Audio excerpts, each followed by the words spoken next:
अच्छा ये देखी दुल्हा के नाना भगवती प्रसाद यादव जी भैया करी कौआ हटा दे, बल्कि जब सादे रहल तब बढ़िया बोलत है, बड़ा भार लेवल होगत हो। भगवती प्रसाद यादव जी पूर्व प्रधान महोदय, ये दुल्हा का नन्ना हो।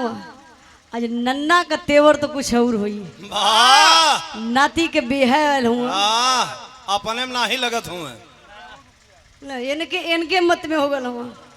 और नन्ना का मतलब सपना पूरा हो गया। बहुत बहुत नाना के प्रणाम, एक बार जोरदार ताली बजा के आप लोग स्वागत करी। और 1 रुपए का पुरस्कार देके नाना सम्मान कैलन। नाना के चरणों में 100 बार नमस्ते प्रणाम आशीर्वाद के चाह रही। और बड़े भैया भोला यादव जी कार्यक्रम के शुरुआत में सम्मान के लिए 1 रुपए का पुरस्कार दे करके भैया के बहुत बहुत प्रणाम आशीर्वाद के चाह रही।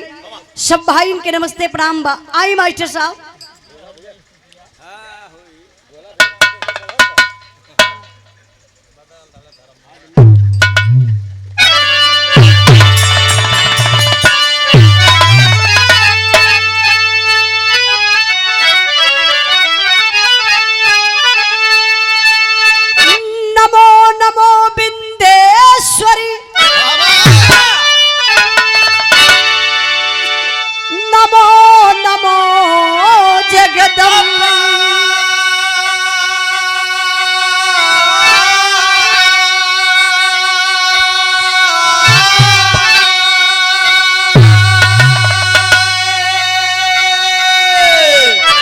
भक्त जनों के कार्य हितु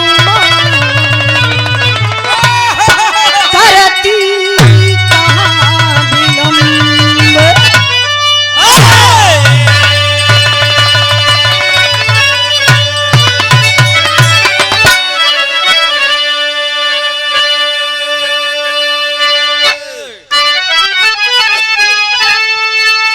करती कहाँ विलंब शारदे मोरी मैया।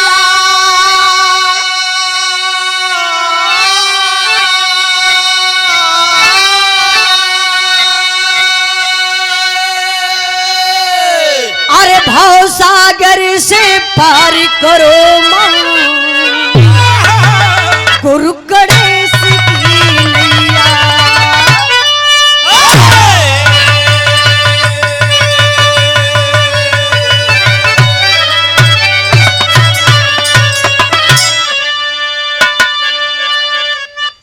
ये देखें बाबू, आज बहुत खुशी की बात है। सबसे पहले यह महफिल में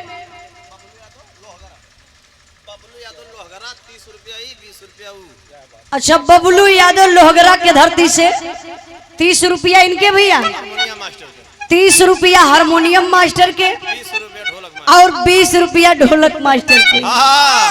50-50 रुपया हम दोनों मिला के ये लोगों के 50-50। अच्छा इनके 30 इनके 20 से लोगों के 50-50। तब कई रुपया बचल भाई? 50 रुपया। बहुत बहुत आपके प्रणाम। कुल मिला जुला के 200 रुपये का पुरस्कार हो। हम बांट ले बढ़िया से। अब कह दे तो फार फार मड्डे लगी हो। सब भाई इनके नमस्ते प्रणाम बा। सबसे पहले ये महफिल में हम बरतिहा लोगन का सम्मान करत बनी। वो काहे तो के कोनो तकलीफ है का? अरे हम हो जान जाए भाई। बोला इनके जानब जरूरी हो कि बरतिहा लोगन का हम काहे सम्मान करत बनी। घर तिहान के ना करत हो यही से। देखी हमान यूपी वाला हिला, हम सुनली है कि बारात बबलू भैया बारात एमपी से आई हो। बारात आई है एमपी से, हमान यूपी वाला हिला। यूपी में का बा? इंटर के बाद 12 बा। यूपी में का बा बबलू भैया?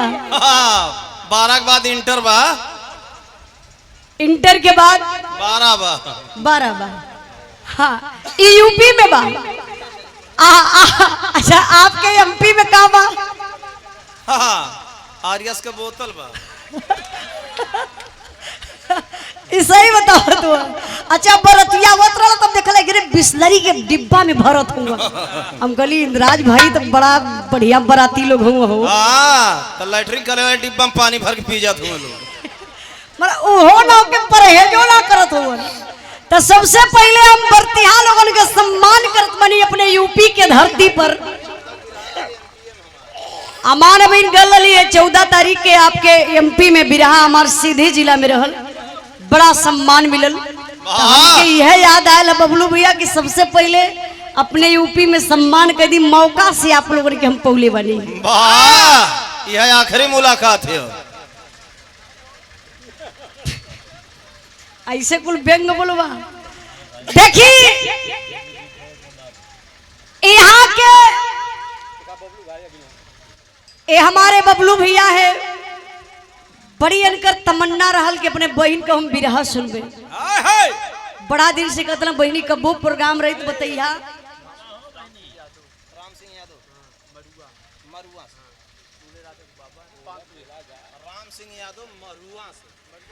राम सिंह यादव मरुआ के धरती से। अच्छा दुल्हा का आज के नौसा बादशाह जी दूल्हे राजा जी के आजा जी 500 रुपए का पुरस्कार देकर के सम्मान किए। एक बार जोरदार ताली बजा के स्वागत करिए आप लोग। दुल्हा बड़ा नसीब वाला हूँ। हम बतावत बनी कि जहां से बारात आइल बा एमपी से, थोड़ा समय खातिर आप लोग वहां के अयोध्या नगरी मान लिहल जा। जहां बारात आइल बा यहाँ के आप लोग जनकपुरी मान लिहल जा। आज के नौसा बादशाह जी दूल्हे राजा जी के 5 मिनट खातिर आप लोग भगवान राम मान लिहल जा। वो कन्या के वो लड़की के 5 मिनट खातिर आप लोग सीता जी मान लिहल जा। बरतिहन के भालू और बानर मान लिहल जा। अरे पागल, आई तोरे नजर में भालू बानर सब आवत हो। तो तोरे नजर भगवान राम लगत हुए खा। समझे में आसान हो जाई, ए लिए बरतिया भैया लोग आप नाराज मत होइहा। आप लोग बरतिया हुआ घरतिया बिचो मकर मिक्स मिक्स मिक्स मिक्स हुआ। अच्छा चला अच्छी बात हो, सब तो इंसान हो। जितने प्यार मोहब्बत से रात बीत जाए उतने बढ़िया बा। तो देखे आज इस मंच के माध्यम से हमें आप लोगों का दर्शन करने का मौका मिला। कोई भी कलाकार लेडीज हो या जेंट्स, बबलू भैया कलाकार अच्छा गाता नहीं है। वो तो हम लोगों बजा बजा के गवा देते हैं। तो हाई लोग यहाँ का कर बैठल हुआ, पैसा देवे खातिर बैठल हुए। पैसा लेवे बैठल हुआ। कलाकार अच्छा गाता नहीं है ना, कोई कलाकार स्टार होता है। स्टार तो आप लोग हैं। इसलिए नीचे हैं आप लोग। तब कहाँ लोग बैठी हैं? स्टार लोग नीचे रहबे कराला।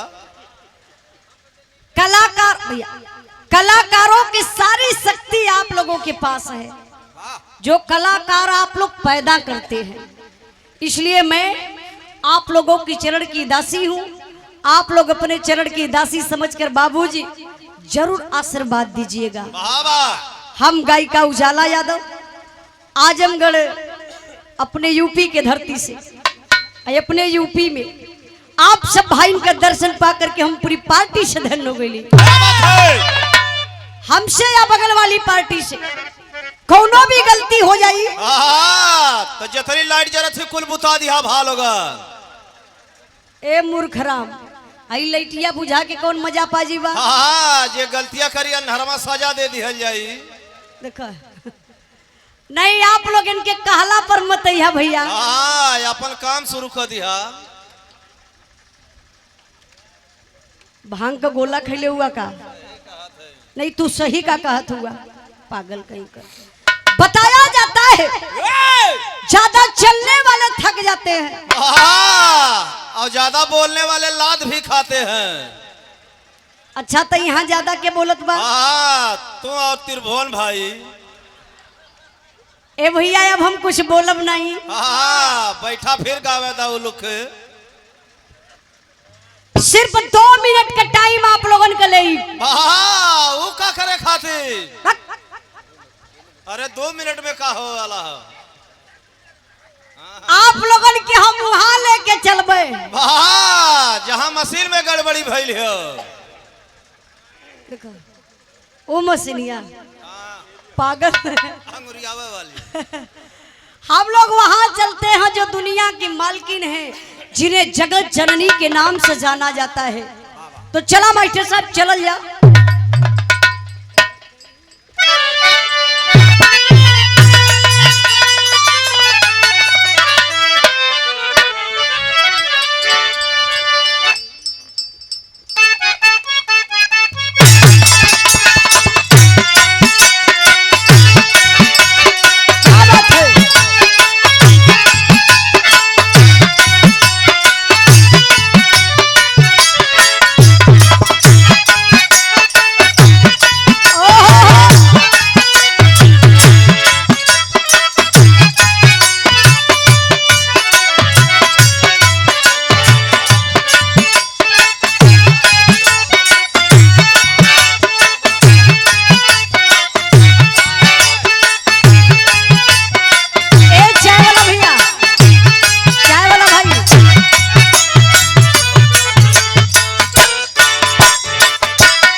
भुलाई गई कहीं है दारू डालो तब तो कुछ।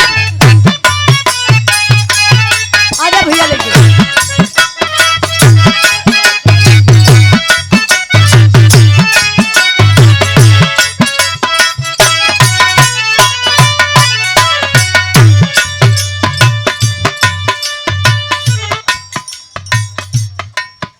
मास्टर बड़ा बढ़िया गीत का संकेत कैलन सबके ना खाली 2 गो दे के फिर बगल वाली पार्टी के पियादा रतिया भरी है करता तो बढ़िया रहा उनके पार्टी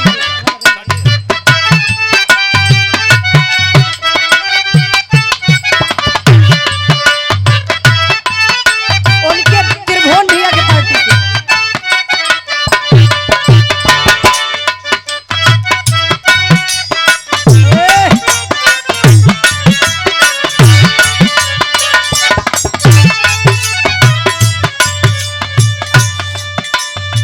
मास्टर बड़ा बढ़िया गीत के संकेत कैलन। कोनो लड़की लड़का के बीच में प्यार हो गल बा तब तो वनहन के मजा हो गई हो। तो के तकलीफ है का है भाई तकलीफ रहबे करे। लड़की लड़का में प्यार हो गयल लेकिन मिलन ना हो पावत बा तब तो यह धोखा हो। बेचैनी दोनों तरफ बा बेचैनी दोनों तरफ बा। लड़की बड़ा परेशान बा अपने आशिक के पास फोन कैलस बतावत बा कैसे मिले के बा टाइम बतावत बा का कहत बा।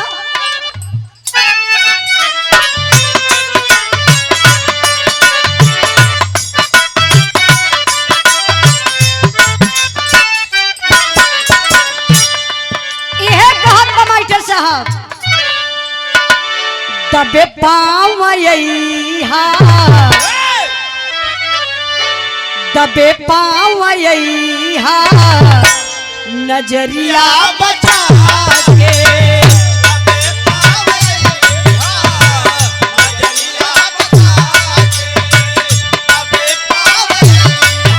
क्या बात है।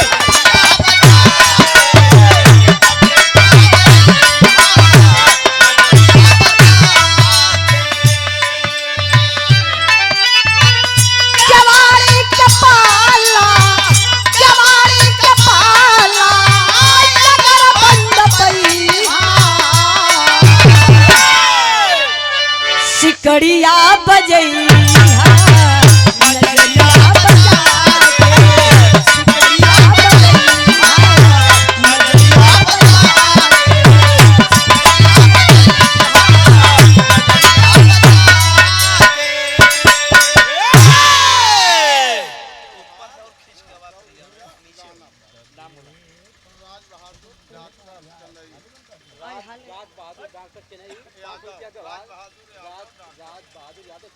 राज बहादुर यादव तेरई चेन्नई के धरती से डॉक्टर साहब की तरफ से राज बहादुर यादव डॉक्टर साहब कहाँ बैठल हैं?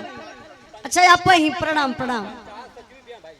और आप पंचायत सचिव महोदय जी, जिन्हें सेकंड गार्ड छोटका भगवान कहल जाला डॉक्टर लोगन की।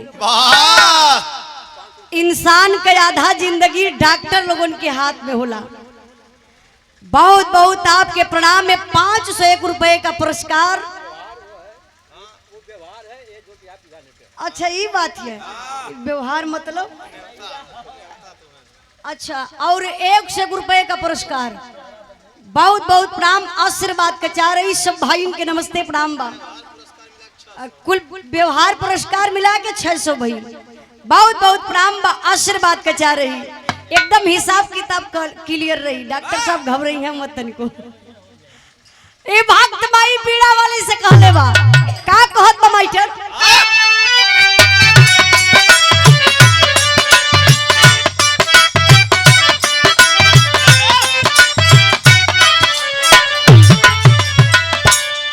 यह कहत बा बिटिया के हे मतारी, आपका महिमा बड़ी अपरंपार बा। नैया मझधार में बा। क्या बात है? खेल के किनारे करा माई। कहलस का दया कैलू मैया,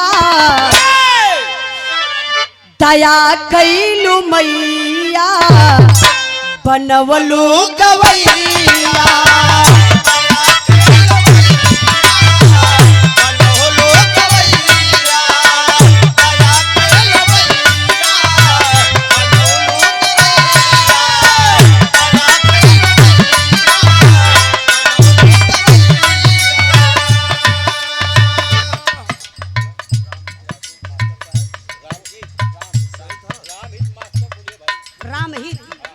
रामहित मास्टर साहब। अच्छा रामहित मास्टर साहब यादव जी ना बारे चचा का मेमोरी फेल है बा। जैसे बतैबा वैसा न बोलो। रामहित यादव मास्टर साहब 101 रुपए का पुरस्कार देके आप सम्मान केलन। बहुत बहुत प्रणाम, आशीर्वाद का चाह रही।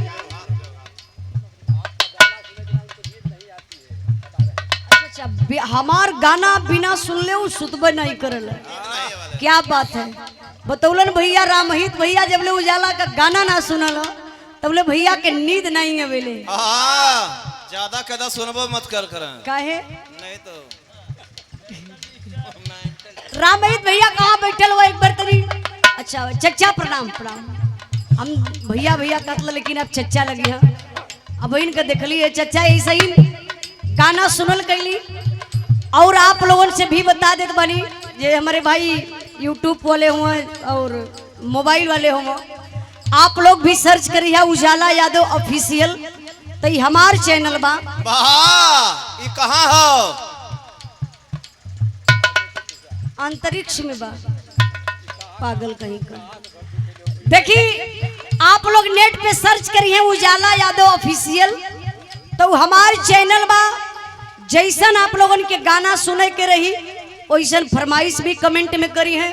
और जौन गाना आवेला ओके आप लोग सुन के सफल भी बनाईला। बहुत अच्छा लगेला।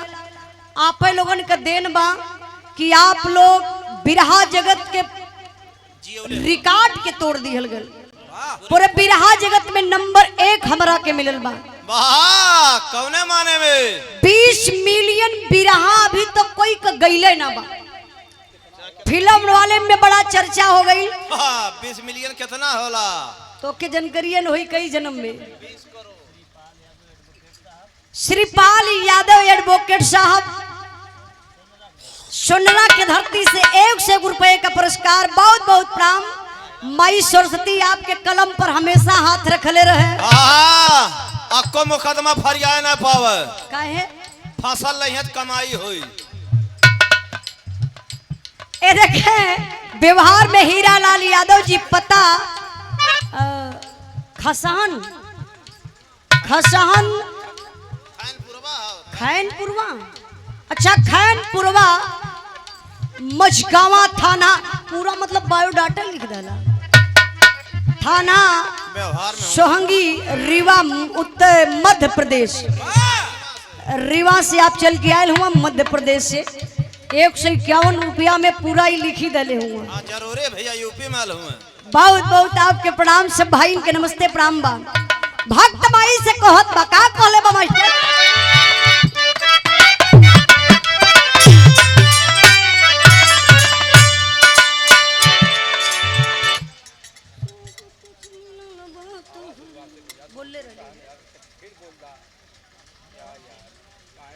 आप मोहन सिंह बघेल, सोसाइटी अध्यक्ष, चाक घाट से। ये वो सोसाइटी मतलब जो आपके तरफ से 1 रुपए का पुरस्कार। बहुत बहुत प्रणाम, आशीर्वाद के चाह रही सब भाई के नमस्ते प्रणाम बा। कहना बा मास्टर,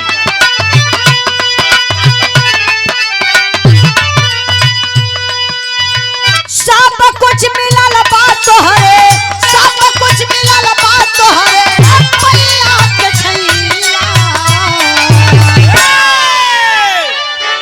भैलू सहैया बनलू गवैया।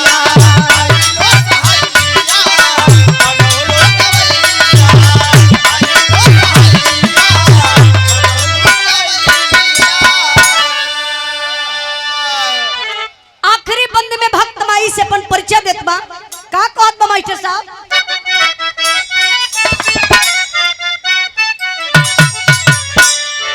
जन्म माई बाबू दिहल रखलू संभाल के।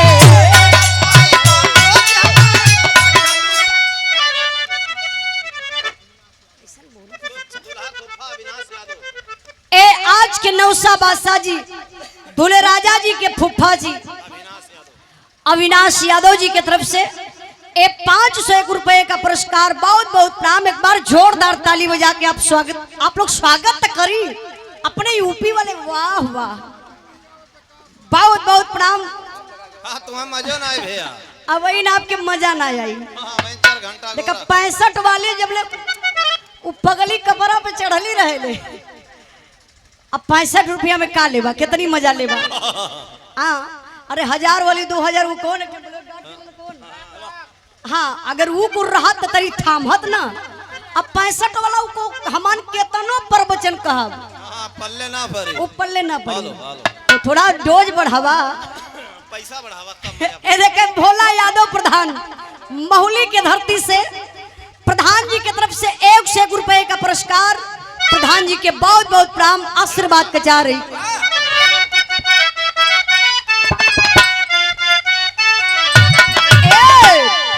जन्म माई बाबू दिहल रखलू संभाल के।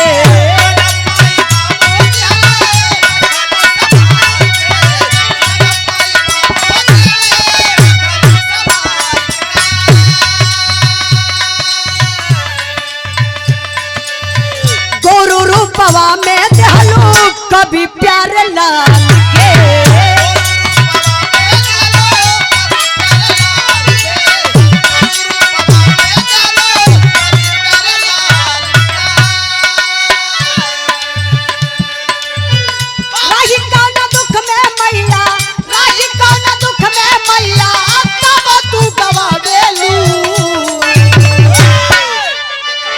देके हर दबैया,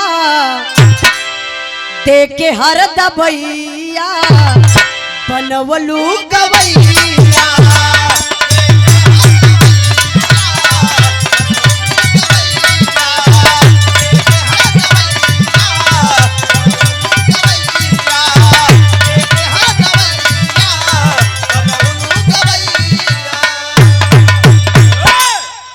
अच्छा ये जो नमन गावत बनी फरिया या थकीना शब्द क्लियर होता ना भैया? कहाँ से देखिए हम महान के भैया बुझात ना। ये जो मॉनिटरो लगोले नहीं थोड़ा दूरे लगोले होती, जैसे ही ऑर्केस्ट्रा के लिए ठीक हो। राजमन यादव उसर गांव से ये 200 रुपए का पुरस्कार। भैया के बहुत बहुत प्रणाम।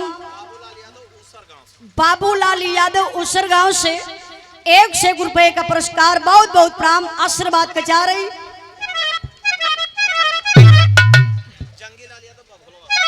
जंगी लाल यादव बघलुआ के धरती से 151 रुपए का पुरस्कार, बहुत बहुत प्रणाम, आशीर्वाद का चाह रही।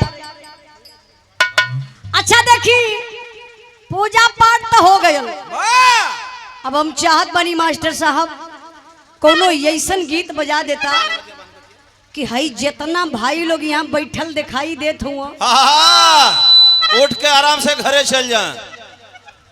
अच्छा तो ये लोग घर वहां जाके का करी हम सृष्टि की रचना करी हैं। ये ब्रह्मा जी भलो रचना वचना कबो हो जाई। ये दुल्हा का मामा आपे हुआ, दुल्हा का मम्मा, क्या बात है। दुल्हा के मामा बड़ी और का लिखले है, अच्छा बद्री प्रसाद यादव जी, ये 200 रुपए का पुरस्कार देकर के सम्मान किए।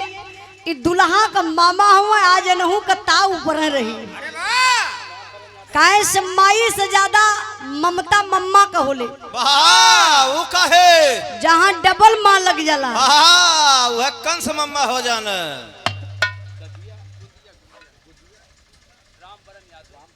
राम बरन यादव जी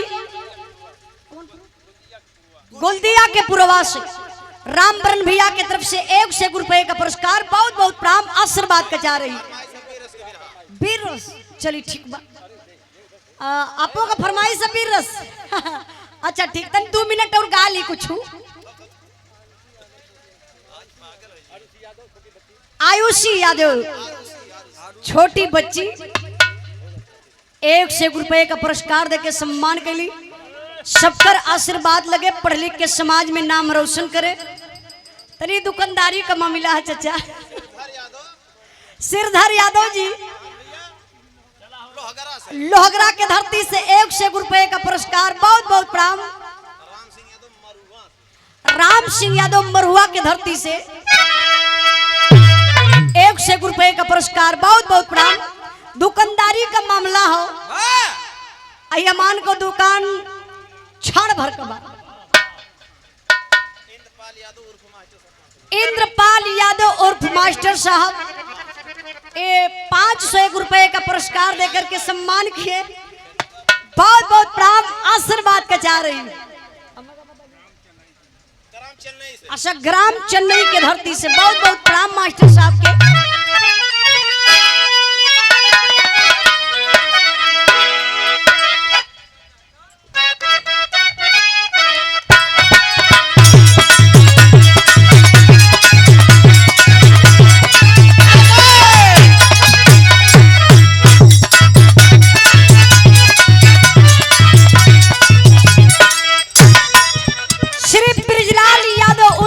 से 1 रुपए का पुरस्कार देकर के आप सम्मान किए, बहुत बहुत प्रणाम।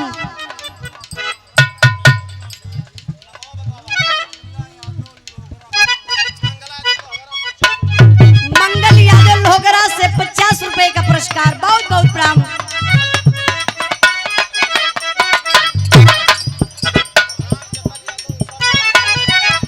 राम जतन यादव उसरगांव से व्यवहार में 1 रुपए का पुरस्कार, बहुत बहुत प्रणाम। आई मास्टर बड़ा बढ़िया गीत के संकेत कैलन, कौन गीत मामाली?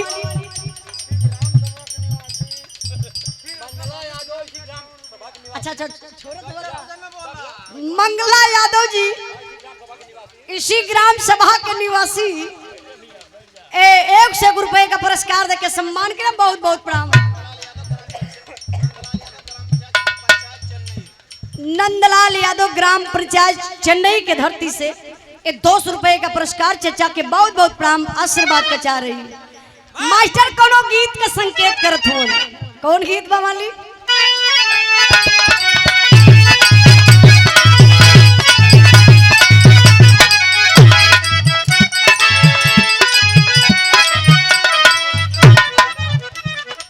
बार इंद्राज भाई बड़ा मेहनत करते हुआ।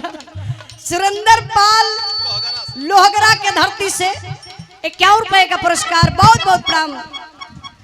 कौनो मेहरारू बड़ा परेशान बा,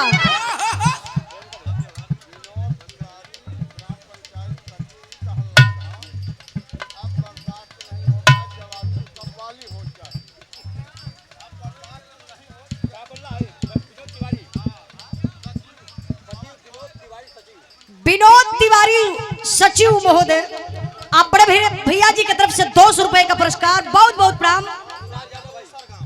पवन कुमार यादव उसरगांव के धरती से 151 रुपए का पुरस्कार, बहुत बहुत प्रणाम।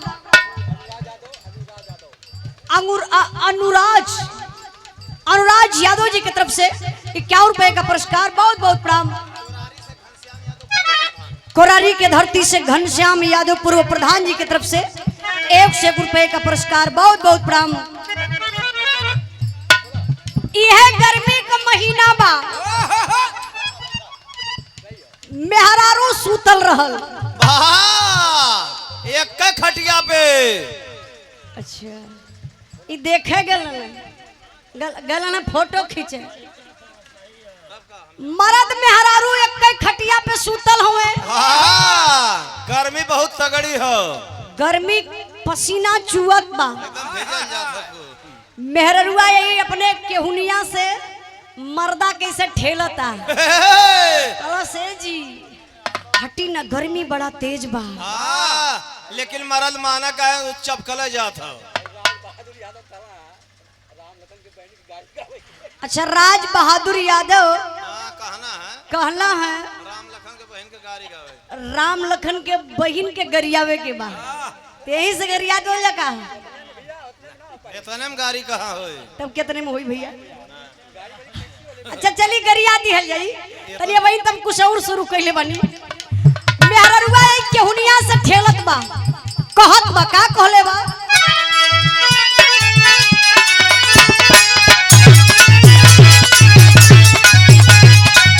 बहुत अच्छे। यह कहत बा मास्टर साहब, हम तो नैहरे रहत रहिए सी में, हाँ हाँ एसी में, ये लेते हजारी जाता हम खेती में। हाँ हाँ एसी में, ये लेते हजारी जाता हम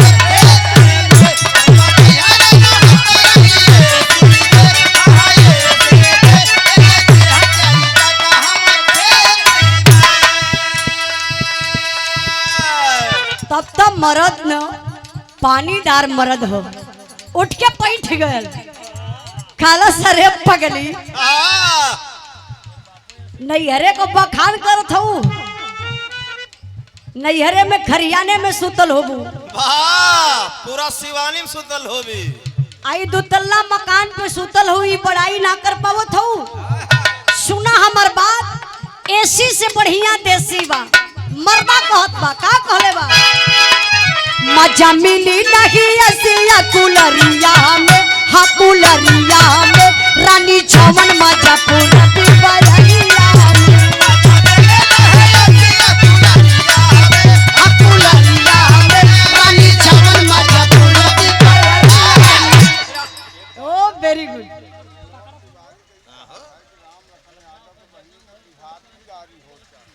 ₹100 रुपए का पुरस्कार विनोद तिवारी जी का कहनाम बा, राम लखन के बहन के। अच्छा अच्छा, नहीं का बह तो आपो दे के गवा ली, हम दोनों पार्टिया के गाय के खुश कर दे। हाँ भैया, जो गवावत बा पैसा देते, एक लाइन बोली दे, आपो के गवावे के रही तैसे डबल दे के गवा ली। आवा मास्टर साहब, आवा।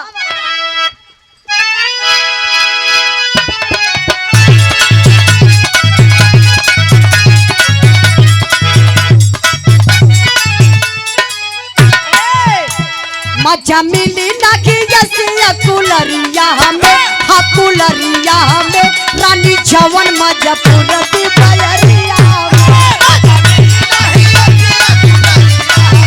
हाँ कुलरिया हमें, रानी छवन मजा पूरा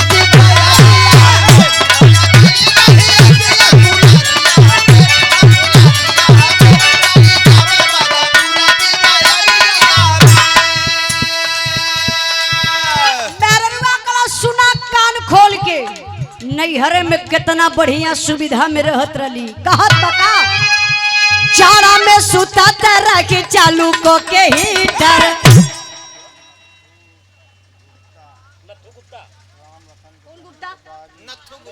नथो गुप्ता जी राम लखन का बहन के राम लखन के बहन के गरियावे बदे आपका संख्या ज्यादा हो गई है। 2-4 दिन और आ जाओ कर बाद गरिया दे ए लड़का खूब ई लड़का का फुफा चंगाई वाले का तो पूरे चंगई वाले लोगन के गरियावा क्या बात हाँ, एक लद्दी का करेला लड़ गल मामला। हाँ अब इन बराबरी पे है देखी के 20 होला वही काम गाई हाँ, ये इकट्ठा चपना सबसे ज्यादा बहुत बहुत प्रणाम हो जाई गाड़ी हो जाई तनी एक एक गाले वो देई कहना बा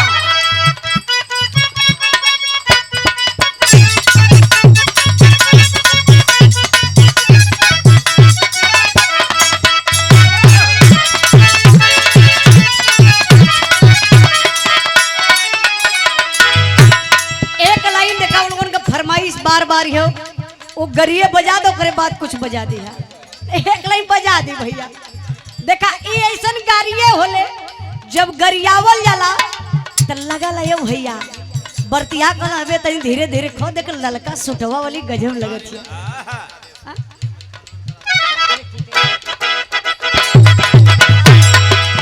काहे घबरा अपन आपो के तरफ से गरिया दे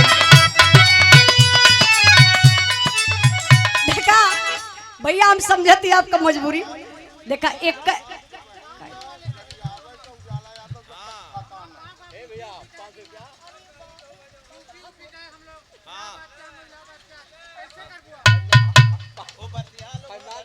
अच्छा ये भैया ये तो बात फंस गई हरिलाल के बहिनी के हरिनाथ के बहिनी के गरिया बदे ए 500 रुपए का पुरस्कार दलन ए 500 रुपए का पुरस्कार बहुत बहुत प्रणाम आशीर्वाद के चार रही। अच्छा एक लाइन गरिया देती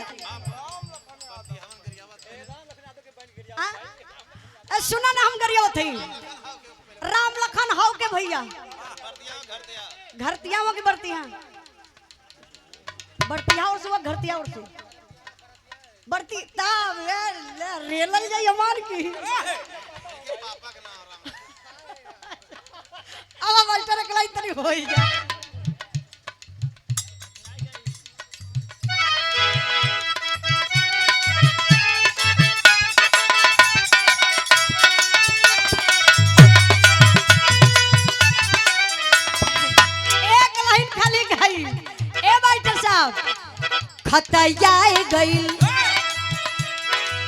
खतयाई गईल सहरा बनारस से खतयाई गईल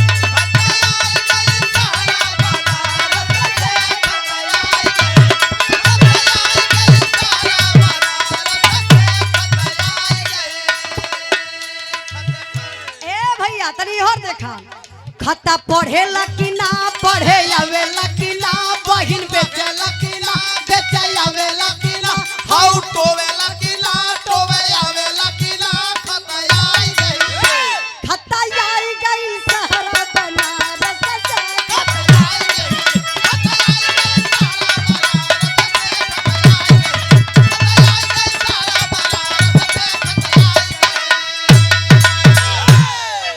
तबले एही गीतिया के तनी से बदल के हमरे आजमगढ़ में गावल जाला का गावल जाला जानत हुआ पिछी डोल गईल बीच मड़ौवा में पिछी डोल गईल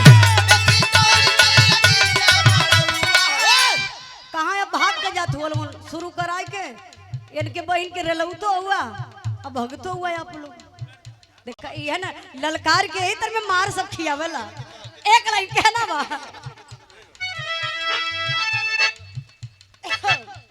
अभी गीत मास्टर बदल रहलन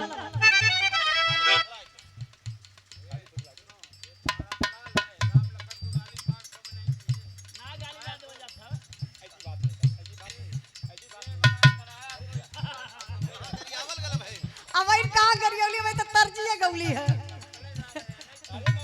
देखा ये अब इन अमान तरजिए गावत हिला तबले तो काम गड़बड़ाए गल डॉक्टर साहब आप तो सुनी ना पौनी ना कल 500 रुपया में मान के गाड़ी दे दलू। अब हम तो ये कंफ्यूज हो गई कि आप बरतिहा और सुबह घरतिहा के तरफ से तो आप तो हमान का फर्जे गरिया यूपी में आल वाला तो गरियो न ले जीवा तो काल ले जीवा जरूरी ना भैया कहना बा माइटर का क्या बात है।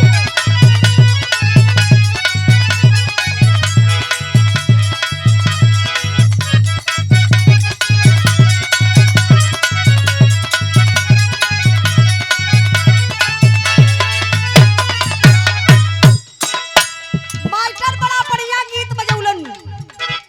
कोनो मेहरारू बा बड़ा परेशान बा मर्दे से गुस्सियाई गई कल आज के दिन से ना खाई ना पियब ना डोलब ना बोलब ना खोला का ना खोली। अरे सब बुझा था आप लोग समझ गिला अब का नहीं नहीं कल ना खाइब ना पियब ना डोलब ना बोलब ना खोला का ना खोली दरवाजा ना खोला कल हम दरवाजा खोलब नहीं काहे ना खोलब बड़का बड़का वादा खाली करेला तू बहकावेला कोनो काम आई तो बहका देबा काम निकल जाई तो चल जाइबा कहत बका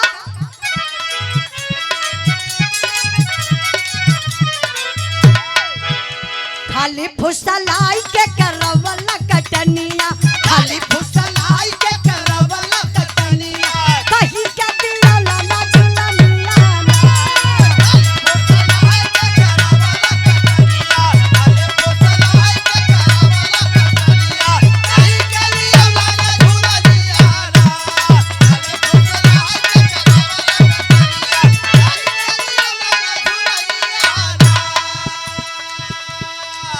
मर्दा कला सरे पगली तनी हमर बतिया सुन काहे बते तू घबराली सुन हमार बात कहत बा गेहुआ के भाव तनी बढ़े दे तू धनिया गेहुआ के भाव तनी बढ़े दे तू धनिया तोहर के गढ़ई बजुलनिया ना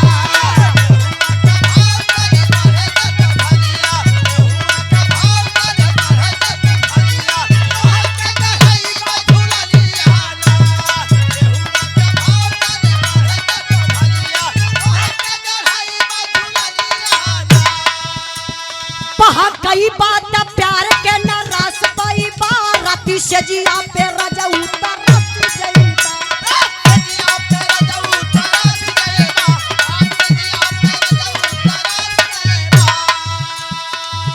पहा कई बात प्यार के न रस पाई बाराती सजिया पे राजा उतर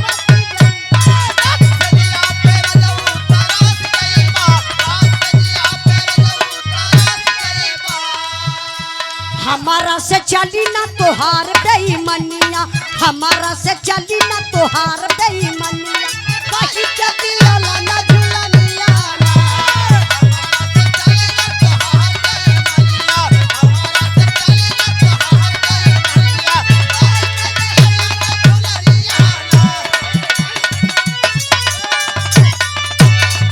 भारत जियो बहादुर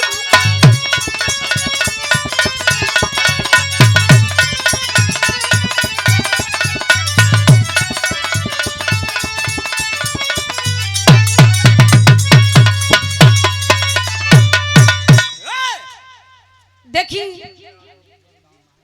धुन तराना क्षण भर का आनंद बा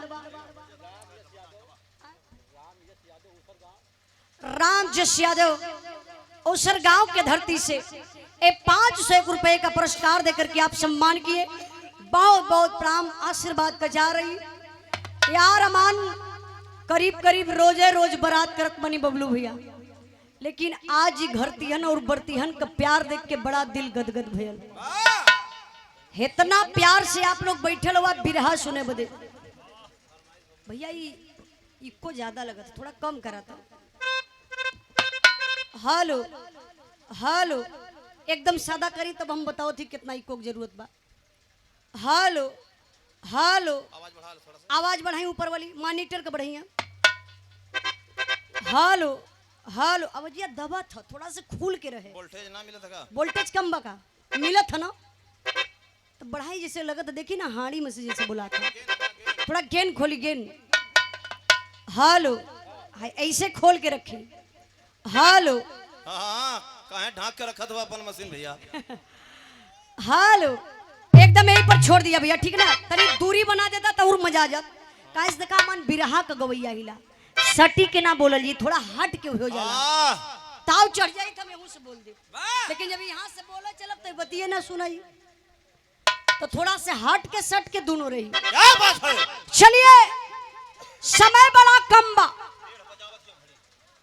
आया आप लोगन के फरमाइश भी आई कि एगो वीर रस के बिरहा हो जा जौने में हमारे बबलू भैया का खास तौर से फरमाइश बा उहे बिरहा हम गावे चलत बानी जो एक परिवार से लिहल गई बिरहा एक फौजी जवान का दस्तान बा एक फौजी जवान की जिंदगी क्या होती है जरा गौर करेंगे बाबू और ज्यादातर में हमारे नौजवान भाई लोग बैठे लोग आप लोग तक जरूर सुनिएगा ए बिरहा की आप लोग सुनी है तो कुछ पल्ले पड़ी बिरहा सिर्फ मनोरंजन ही नहीं है बिरहा से कुछ ना कुछ सीख मिलती है आज हमारा हिंदुस्तान कहां जा रहा है वाह यूक्रेन की हालात आप लोग देख रहे हैं यूक्रेन और रूस से युद्ध छिड़ गया है हमारे हिंदुस्तानी भाई जितने लोग वहां थे बहुत बड़े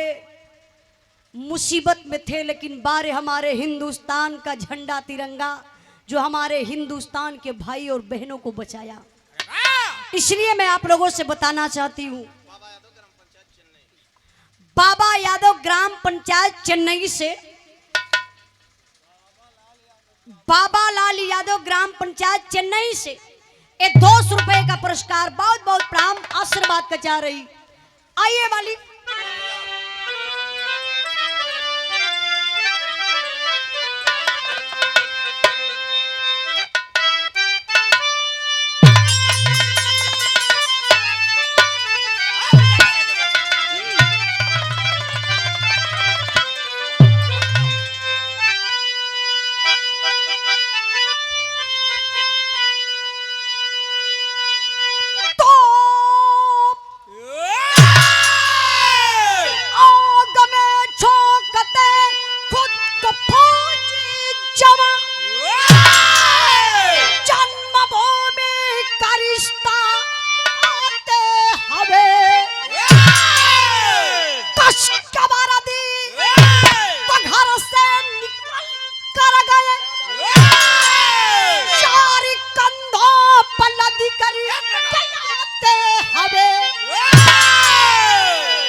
पन्ना पन्ना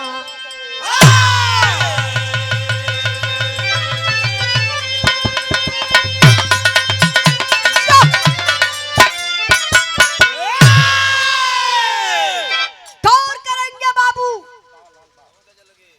हमारे हिंदुस्तान के नौजवान भाई और बेटा दिन भर परिश्रम करते हैं रात भर परिश्रम करते हैं तो फौज में भर्ती होते हैं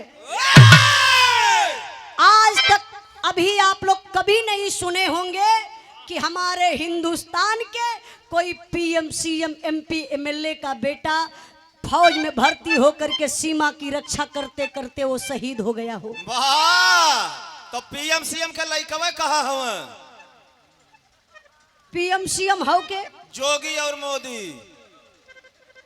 ओ लोगन के लइका ना हुआ दो के दोनों जने फेल हुए हो सकलन के जानकारी हो हाँ भैया हम जाने ना हुआ अच्छा हमके वहाँ ले जानकारी ना हो ऐसे सही बोलत है न यार तोहार वोट ज्यादा हो ये सही बताओ कर सर हवे करी ज्यादा एक लाइन पिरहा में कव्वाली लगल बा मास्टर साहब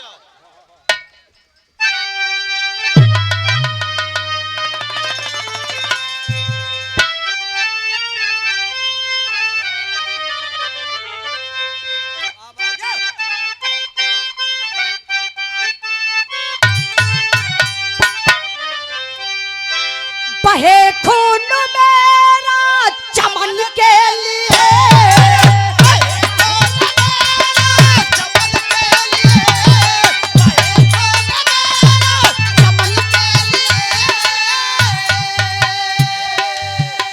बहे खून मेरा चमन के लिए, चमन के लिए मेरी जान जाए वतन के लिए, मेरी जान जाए वतन के लिए।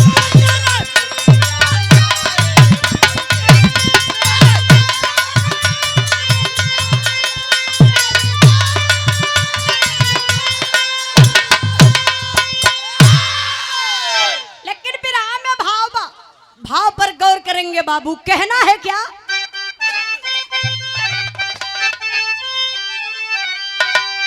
बढ़ा जो कदम है रुकेगा नहीं,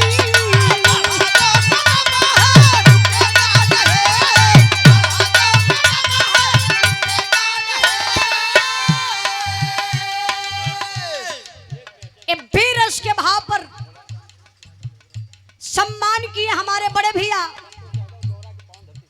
संतोष यादव लोबरा के पावन धरती से। लोहरा लोहरा लोहरा ना भैया, लोहगरा। अच्छा अब सही है ना? देखा लोबरा कहा था। हाँ लोबरा झोबरा कहबा तो पैसा क्यों न दे। ए भैया संतोष भैया, अगर हमारे बोले में गलती हो जाई, ए सुना, हमारे बोले में गलती हो जाई ना तो एक काम करी, हाँ 10-20 फिर दे के बोलवा लिया, लेकिन सही करवा लिया। कमाई दिया लेकिन सही बोलवा लिया। कहना बका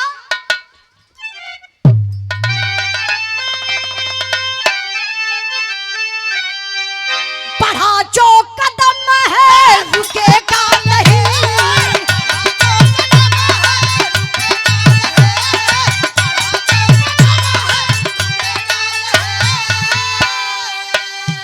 बढ़ा जो कदम है रुकेगा नहीं, रुकेगा नहीं, भले सर कटे पर झुकेगा नहीं,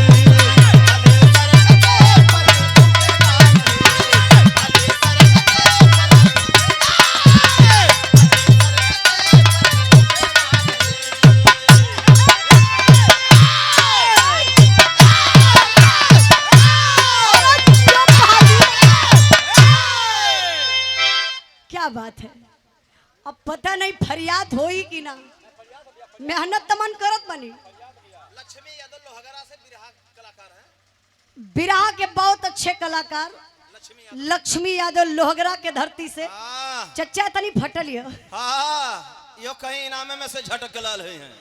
देखा अगर थैलिया में होई तो दे दिया, जोड़ के चला दी है। बहुत बहुत आपके प्रणाम, आशीर्वाद कचा रही।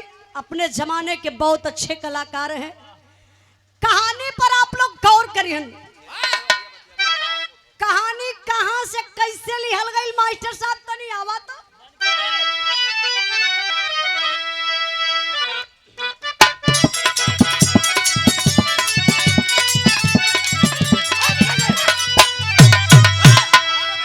हमारे फौजी दुश्मनों को रोक देते हैं, हमारे फौजी दुश्मनों को रोक देते हैं, भले की चाक में अपने को ठोक देते हैं।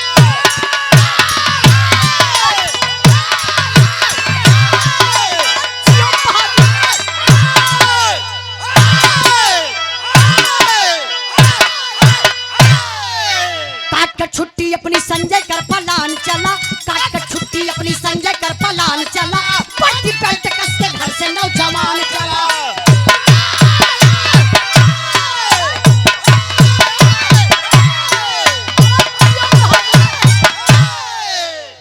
कहानी पर गौर करिए। कहानी कहां से लिहल गई? अपने यूपी जिला झांसी के रहने वाला एक व्यक्ति जिसका नाम बताया गया बाबू संपत।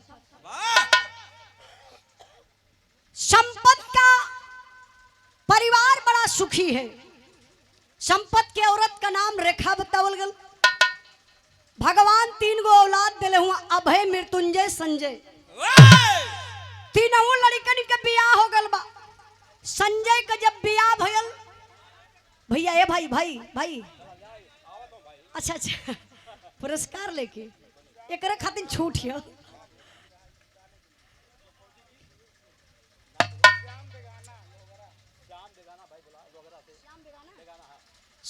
श्याम बेगाना, जब श्यामा हुआ तो बेगाना का शोभा। लोहगरा के धरती से 51 रुपए का पुरस्कार देखा। यहाँ का पब्लिक हमके बहुत अच्छी लगती है। वाह वो तो अच्छा लगबे खरी। काहे हरदम 500-100 रुपए मिलत हो ना। नहीं देखा सब लोग खुशहाल लगत हो। कई कई चच्चा गावल जाला ना तो 10 जने हंसा वाला रही तो 2 जने ऐसा समन्वय मुंह गिरा के बैठल पूरे बिरहा का माई बहन कह दिला। लेकिन आप लोगों के मैं बहुत बहुत धन्यवाद देती हूँ कि बड़े प्रेम से बड़े खुशहाल दिल से मतलब पूरा क्षेत्र घराती बराती सब खुशे दिल का मिलल हो। तो जब खुशहाल दिल के लोग मिले ना तो मन करे बिरहा भी गावे के। कहानियां तनी आप लोग समझत चली। भाई भैया ए श्याम भैया पैसा आवे। हाँ बोला लोगन मुँह से मत बोला, लेकिन आज के दिन मुँह से मत बोली। हाँ तब के थुआ से बोली है। तो तू पागल आदमी होगा। आज का दिन मुँह से ना बोल के इशारा से काम चलैया। जैसे हमके इनमवा देवे के तैसे कदा है मर्दे मतलब ऐसा जनबा तो जेबे में हाथ डलबा ले जो 50 रुपया दिया। श्रीधर यादव लोहगरा के धरती से 12 जवान 100 रुपए का पुरस्कार देकर के सम्मान किए। बहुत बहुत प्रणाम। लेकिन बिरहा पर ध्यान दें। संजय फौजी जवान हो गईलन। पति पत्नी का मिलन भयल बा। संजय के औरत के गर्भ बा। 9वां महीना चलत बा। संजय घरे आइल हुआ 3 दिन बीतल बा। तब तक देखे ये बाबू सीमा से फोन आ गया। संजय कुछ फौजियों की जरूरत है, सीमा पर चले आइए। फौजी जवान सारी खुशी को दिल में छुपाता है और करता है क्या यही जगठे गीत लगल हो।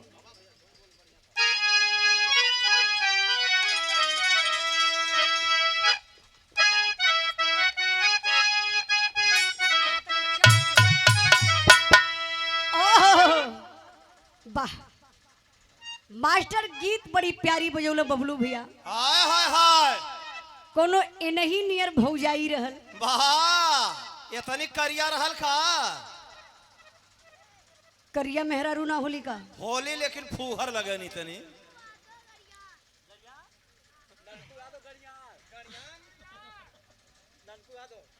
ननकू यादव गड़रियान से बा। छोटा बच्चा इतने उम्र में इतना तेज। तो इतने में कितना तेज रहे। नहीं हिम्मत होके के चाहिए, इतना हिम्मत होके के चाहिए। लेकिन का करबा जन्मत माई डिब्बा का दूध पिए कहीं सूझो बाबू नहीं तो तोके हुड़ा रह के काटी। भले अपने कुकुर खिलामत का एक ठे कुत्ता पाल लिया ओके खिला लिया, लेकिन लड़का के गोदी में ना उठे। तो ये देखें ऐसा नहीं होना चाहिए। बहुत बहुत सबकर आशीर्वाद लगे बाबू के पुरस्कार। लेकिन बिरहा पर ध्यान नहीं। कोनो इनकी नियर भौजाई रहल, इनके नियर देवर रहल। तब भौजैया सुतल रहल और देवरवा रहल क्रिकेट के खिलाड़ी। हाथ में बड़का बल्ला लहले हो। देवर आ गए फील्ड में से घरे तो घरवा देखलस कि भौजैया पूरा खोल के सुतल रहल का। वह दरवाजा भौजी खोल के सुतल हो। तब ले देवर घुस गल घर में। जाय के ओई बैटवा से न बबलू भैया बैटवा के मुठियावा से पीछवा खोद दहल। नहीं यही बगलिया में खोदलस। ऐसे खोदलस भौजैया जोर से चिहुकल। कल का ये देवर बबुआ का इतना मोट लगावत हुआ हो। आज तोहर भैया यहाँ तो समझ लिया। तब ले देवरवा का करत ऐसे करत करत बस वही बेडवा पे वो चीज देख ललस। देखले देख के कहत बका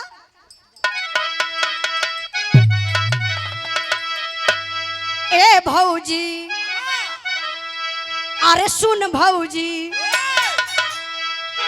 ए भौजी का करबो तीन तीन गो तकिया, ए भौजी का करबो तीन तीन गो तकिया,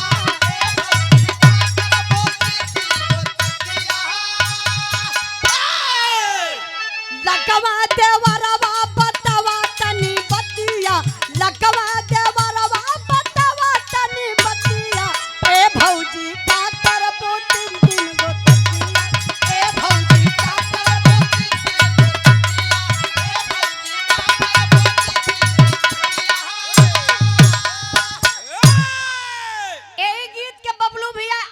जिला में गावल जाला।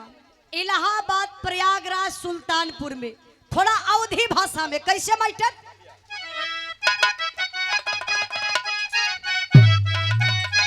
ए उड़ती चिड़ैया कहे मरा बेईमान हो,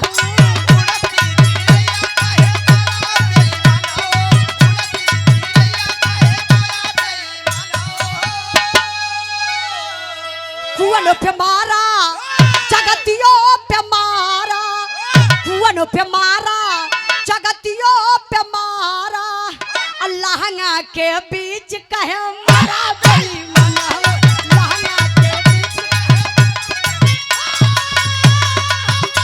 जिया बहादुर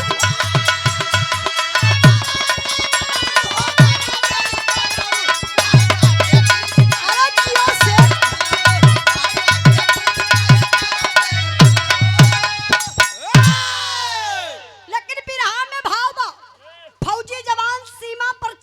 कैसे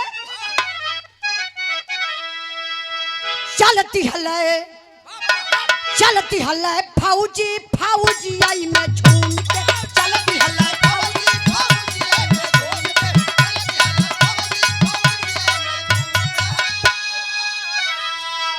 कौआ का माटी दहिना हथवा से चूम के, कौआ का माटी दहिना हथवा से चूम के, चलती हले फौजी फौजी आई में झूम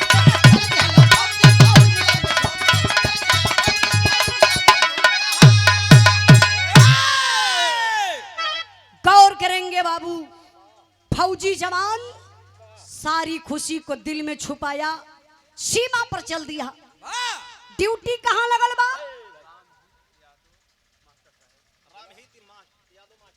आप रामहित यादव मास्टर साहब। अच्छा गोदिया का पुरवा,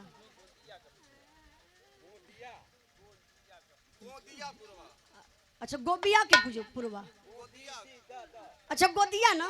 अच्छा ये ऐसा करता तो मैं समझ जाए, ऐसा ही कदा समझ आई, नहीं तो ऐसा कदा कि मतलब गोदिया का पुरवा, कहीं अकवरिया का पुरवा, कहीं गोदिया का पुरवा, कहीं जुड़वानी का पुरवा, कहीं प्यारे पुर हो।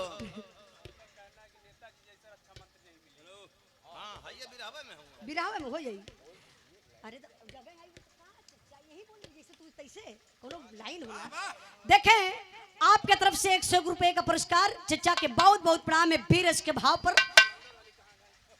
लेकिन बिरहा पर ध्यान दें, फौजी जवान के ड्यूटी लगल बा जहां हिंदुस्तान पाकिस्तान का बॉर्डर बा।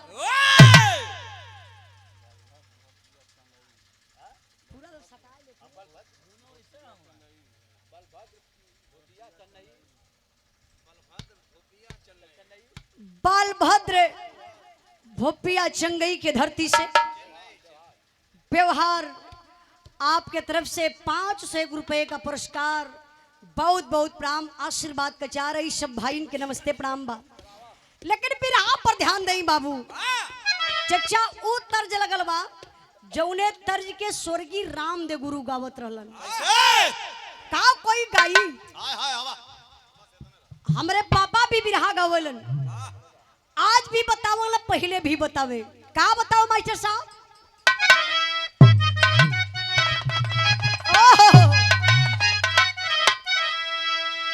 गज भार के गुजारिया गजा पुकार हो,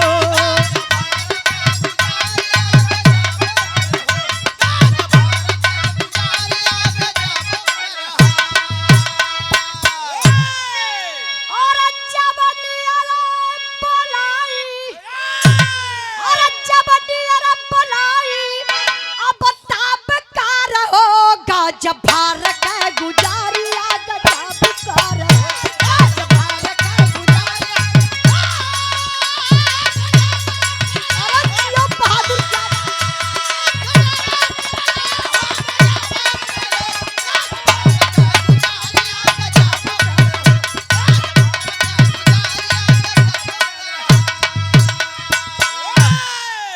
पार हिंदुस्तान का फौजी जवान उठा लिया हाथ हथियार कदम आगे बढ़ाया और ललकार करके आवाज देता है क्या दिया तुम्हारे बाप का बपौती का समीर नाइक है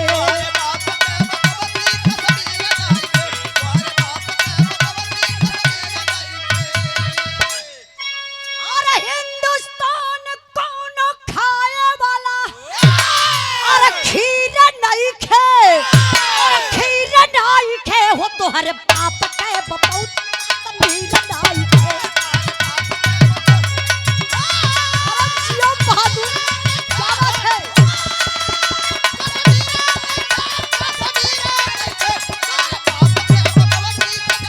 बहुत अच्छे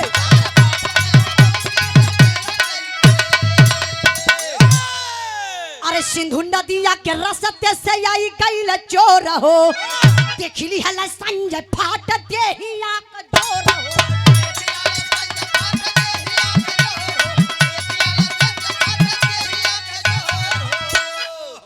और जिया बुच्चा मरबे और जिया बुच्चा मरबे दिलावा में पीर नहीं खे और पीर नहीं खे हो तोहरे बाप के बपौती का समीर नहीं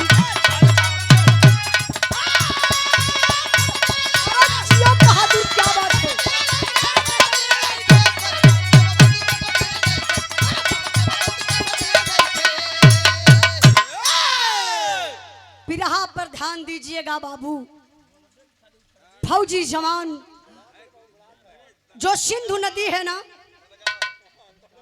भैया भैया जात हुआ का घराती हो बनो पान खाए हाय नशा देखा कौनो हो कितना जने के सढ़ुआने का नशा चपले हो 4-4 6-6 दिन जाए के बिरहा छोड़ के रह ले तू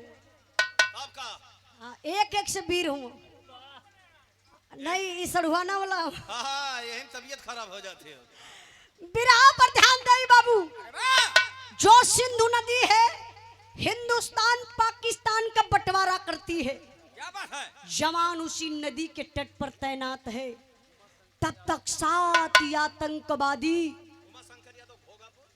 उमा शंकर यादव घोगापुर के धरती से 1 रुपए का पुरस्कार वीर के भाव पर बहुत बहुत प्रणाम आशीर्वाद कचा रही ये हम महान का हौसला बढ़ौलन है नहीं कोनो बात नहीं हमारे बबलू भैया बड़ा सपोर्टर हुआ फेसबुक फ्रेंड भी हुआ भैया और बबलू भैया बड़ा सपोर्ट करेलन हमान का कोनो पोस्ट रहा बहुत जल्दी शेयर करेलन आप लोग भी हमसे जुड़ सकीला हमार यूट्यूब चैनल है उजाला यादव ऑफिशियल से फालतू समय जुड़े तो हमार फेसबुक आईडी बा उजाला यादव से और इंस्टाग्राम पर भी हम उजाला यादव से हैं टिक्की पर भी वाली उजाला यादव से इंस्टाग्राम का होला तू ना जानवा हमारे बबलू भैया की तरफ से 1 रुपए का पुरस्कार और साथ में आप प्रॉपर्टी डीलर भी हैं बहुत अच्छी ईमानदार व्यक्ति हैं जके जमीन की जरूरत रही भैया से संपर्क करी है जमीन हो सुन ले बता हाँ हाँ हाँ मोहन सिंह खटिया से खटिया भैया खटिया पे से तब तो बिछौनों कहीं होबे करी अच्छा यार बिस्तरा के का कही लो कहीं कहीं गोनरी कहीला कहीं कहीं ओके लेवा बोलीला हमान करी कथरी बोलाला एकदम सेम यारो हे यार हमरे आजमगढ़ और इलाहाबाद के भाषा में तुमको फर्क ना इहो तो भारत में पड़ाला ना भैया अच्छा यो भारत में हो ओ नहीं टाई ना देखी बड़ा बढ़िया कैला खटियापुर के धरती से। अरे वाह देखा बिस्तरोपुर वाले मोहन सिंह खटिया से। एक दिन मान के मिलल लाल राजा तराय काल है हाँ राजा तरा हाँ राजा तारा के रानी ऊपर है। ये कुल गांव का नाम हो। अच्छा आप लोग टाइम 1 मिनट का दात एक ठे गांव का और नाम बता दी वो वाला न हुआ हो लगा था भैया हमके यूट्यूब पर देखले होंगे। देखा भाई आपका आदेश बाप लोगन का 1 मिनट खाली बता देतला कि गांव का नाम बड़ा अजीब अजीब हो। वाह आई सरकार ऐसन बा हाँ नाम में बदलत ढेर है। ए सरकार में सबसे ज्यादा सुविधा नाम बदले लेकर। वाह जिला का नाम तो फट दे बदला जाता हो। ये इलाहाबाद बदल गया भैया। इलाहाबाद बदल गल हाँ प्रयागराज हो गया। प्रयागराज हो गल। बनारस के मुगल सराय बदल के पंडित दीनदयाल उपाध्याय नाम पड़ गया। फैजाबाद का नाम अयोध्या पड़ गया। वाह तो ऐसे जैसे यहाँ का कौनपुर रहा खटियापुर रहा ना खटिया से ऐसे कुछ 4-6 गो लड़का इकट्ठा भइलन। कल ए मर्दे उत्तर प्रदेश में बड़ा बढ़िया काम होता नाम बड़ा चेंज होता हो। महाराज जी नाम बदलत हो तनी हमानो चलती कोशिश करती शायद हमारो नाव का गांव बदल जात। गांव का नाम हम उल्टा बोल दली का अच्छा हो सकेला उल्टा होते है का हमारो गांव का नाम बदल जात। तब बबलू भैया आप लोग जैसन 4-6 गो लवंडा बढ़िया लोग पहुँचले बाबा जी की यहाँ। बाबा जी जानत हो लोग ना हाँ जोगी बाबा बुलडोजर वाला पहुँचले ये लोग तो एमपी वाले होंगे ना। हमारे यूपी में बुलडोजर चलाता भैया।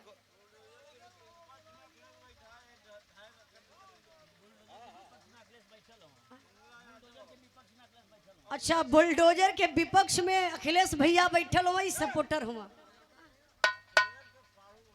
अच्छा अखिलेश के साढ़ू मंगला यादव जी ऐसे बोलो तो पान खैले यहाँ झरट अखिलेश का खागू मंगला यादव मुहवा में पान भर ले हुआ बोलत हुआ स्टाइल से हो गल और फिर गाँव गए आप माननीय जय सिंह यादव प्रधान जी चेन्नई से दुल्हा का चाचा जी 501 रुपए का पुरस्कार देके सम्मान के लिए एक बार जोरदार ताली बजा के आप लोग स्वागत करिए।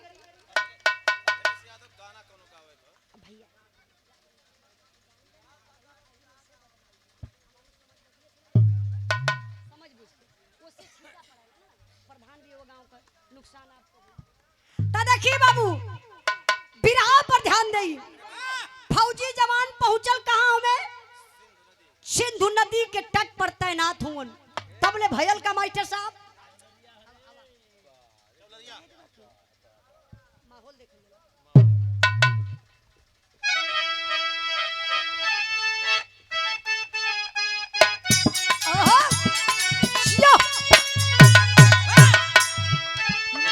जाला में छप से परला जाला में छप से नौजवान नवा हो जला नवा तो का जनवाना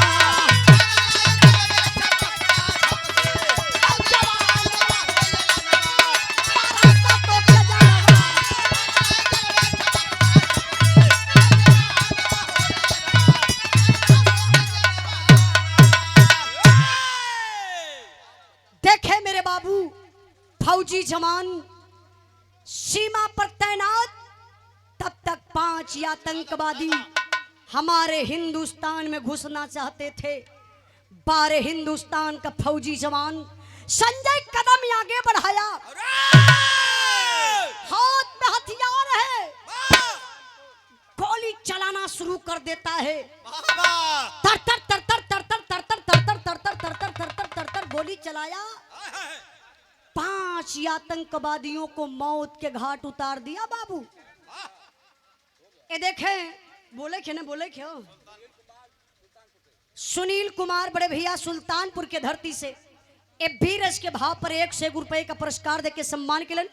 भैया के बहुत बहुत प्रणाम आशीर्वाद के चाह रही। अब बिरहा के आखिरी में बिरहा मर बिगड़ जाए प्लीज। बिरहा में कहानी चला था ना प्रधान जी। अच्छा प्रधान जी तनी हमार बिरहवा हो जाओ करे बाद आप समझ सकेले कहानी जब चले तो केहू एंट्री मारला थोड़ा से बिखर जाला आप वाली हो जाई नाराज ना हुआ। अच्छा अच्छा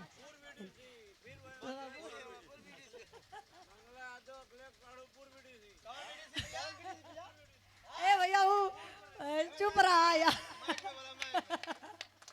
पूर्व बीडीसी ना भैया पूर्व ना बात है।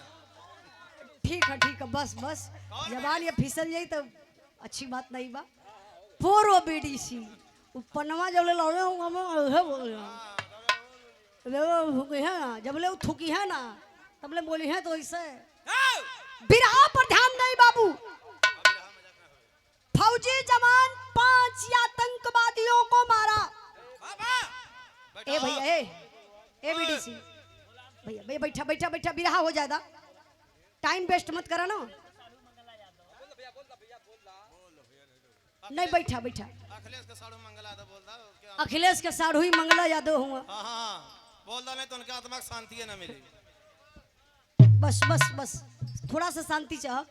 जहां देखा अमन खुदे हिला मस्ती मजाक करे बदे। 5 आतंकवादियों को फौजी जवान संजय मार डाला। 5 नहीं मरे हैं। तब कितने मरे? 4 मरे हैं गिन लो।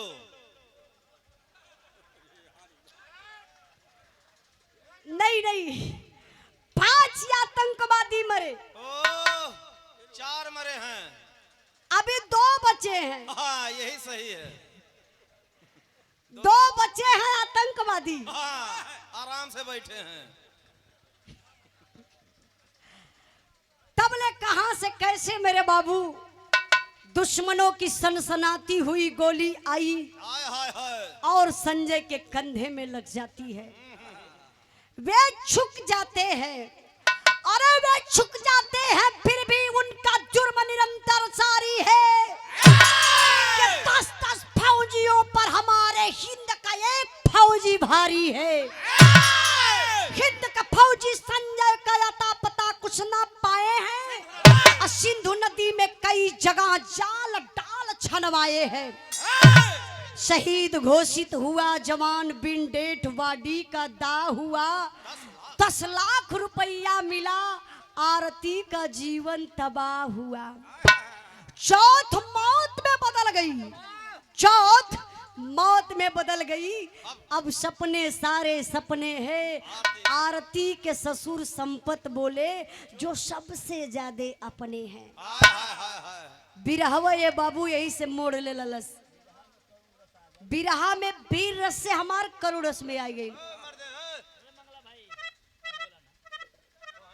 हमें कुछ न कहे खो भैया हम इतना बखान कैली आप लोगन के दिल से बखान कैली। हमके लगल है कि आप लोग बड़े सम्मानित व्यक्ति हैं। बिरहा पर ध्यान दे बाबू। सब आतंकवादी उठ रहे हैं धीरे धीरे। अब आतंकवादियों के गोली से संजय के कंधे में गोली लगती है। संजय अपने आप को बहुत संभाला मेरे बाबू लेकिन शरीर का बैलेंस बिगड़ गया। संजय नदी में गिरा डूब गया। भारतीय सेना लगातार कई दिन उस नदी में जगह जगह जाल डाल के बाबू खोजते रह गए लेकिन संजय की लाश नहीं मिली। तो भारत सरकार हार करके शहीद घोषित कर देती है कि संजय शहीद हो गया। संजय के घर पर सिर्फ एक संदेश जाता है कि आपका बेटा शहीद हो गया। अरे बाप रे बप्पा जौने टाइम वो परिवार में शहीद शब्द के आवाज पहुंचले भैया कलेजा पे जैसे पहाड़ टूट के गिर गयल। लेकिन समाज को देखते हुए परिवार के लोग काम क्रिया कह दहलन। तेरे ही भी बीत गई। तेरे ही बीतले के ठीक 4-10 दिन पहले सॉरी बाद में, तेरही के बीतने के बाद में भारत सरकार द्वारा 10 लाख रुपए का एक शहीदी राशि, एक चेक मिलता है। अच्छा, वो चेक किसके नाम से मिला? वो जो शहीद की पत्नी है, जो विधवा है, जो आरती है। चचा आप बता रहे थे ना, पहले 10 लाख रुपया नहीं मिलता था। हमारे हिंदुस्तान के जवान जब शहीद हो जाते थे, टोपी और वर्दी आती थी और कुछ पैसा थोड़ा बहुत आता था। लेकिन जब हमारे हिंदुस्तान के, जब हमारे उत्तर प्रदेश के धरती पुत्र माननीय मुलायम सिंह यादव जी रक्षा मंत्री हुए, तब आदेश कर दिए कि जो शहीद होगा पार्थिव शरीर के साथ साथ 10 लाख रुपए का ऐलान किए बाबू, उस शहीदी परिवार में मिलेगा। तब से चच्चा ये लागू हुआ, नहीं तो पहले कुछ नहीं। अब तो मिटा गया, अब नहीं बढ़ा तो बढ़ा। इधर देखिए, अभी आप लोग फेसबुक भाई लोग चलाते हैं, न्यूज बराबर देखते हैं, सबके हाथ में मोबाइल है। हमारे हिंदुस्तान के मैंने देखा, एक फौजी जवान शहीद हुआ था, वो एम्बुलेंस में घर आया था। बताइए, अब वहीं तक तो ही पता चलत रहा कि रोड मर्डर होत बा यहाँ गांव खेत खलियान अजारी बाजारी में। अब पता चला था कि फौजी जवान अपने ही में मार मरौझा कर देते हुए। पहले श्रीनगर में पत्थर चलता था, लेकिन अब गांव गांव में चले लगे। यही है, लेकिन हम कुछ और नहीं बताएंगे, राजनीति की तरफ नहीं चलेंगे, सिर्फ हमारे बिरहा पर आप लोग ध्यान दीजिएगा। 10 लाख रुपए का जब चेक मिला तो ये भैया ही है तो जहर का बीज घरवा में बोवाई गई। अब पूरा परिवार के दिल दिमाग से संजय शहीद शब्दवई निकल गया कि हमार बेटा शहीद भयल। पूरे परिवार के दिल दिमाग में सिर्फ 10 लाख रुपया चलत बा कि 10 लाख रुपया ही कैसे हमहन का होई। एक दिन आरती का ससुर संपत बड़े प्यार से आरती को बुलाते हैं अपने कोठरी में। हाय हाय हाय। आरती गई बाबू अपने ससुर के कोठरी में, तो अंदर से दरवाजा बंद कर देते हैं। अंदर से दरवाजा संपत बंद करके कैलन का यही जगह गीत लगल हो।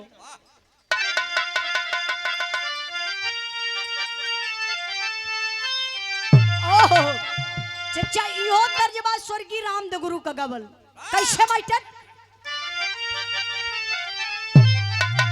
कि कोरी कहतरी सासु दहिया जमावली। अरे कोरी कहतरी सासु दहिया जमावली, अमृत डालली जोरनवा राधा हो कादमान मोह।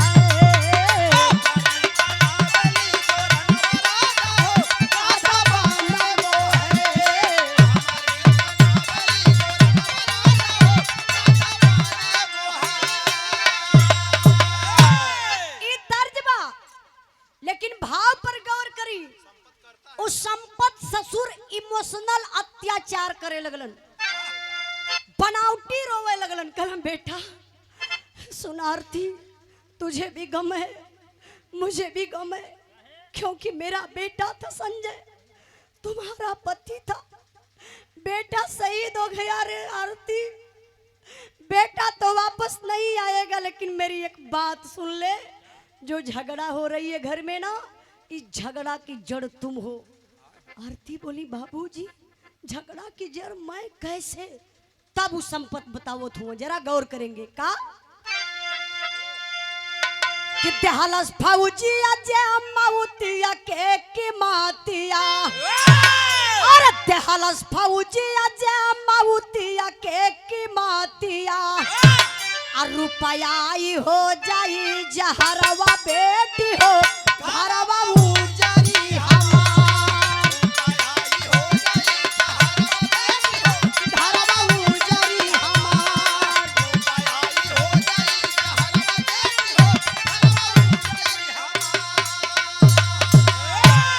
और रुपया जमा तू का दा हमारा ही नाम से, खर्चा करा बखाल तो हरा ही काम से।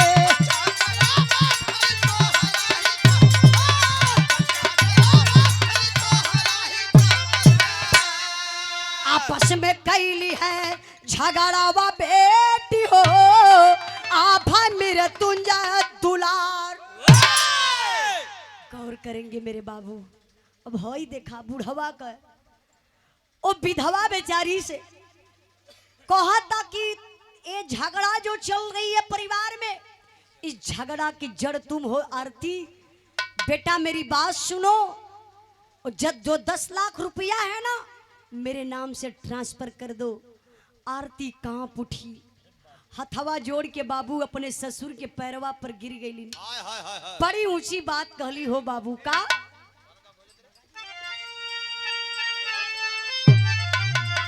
अरे मोरे राम देखा हुआ आवा।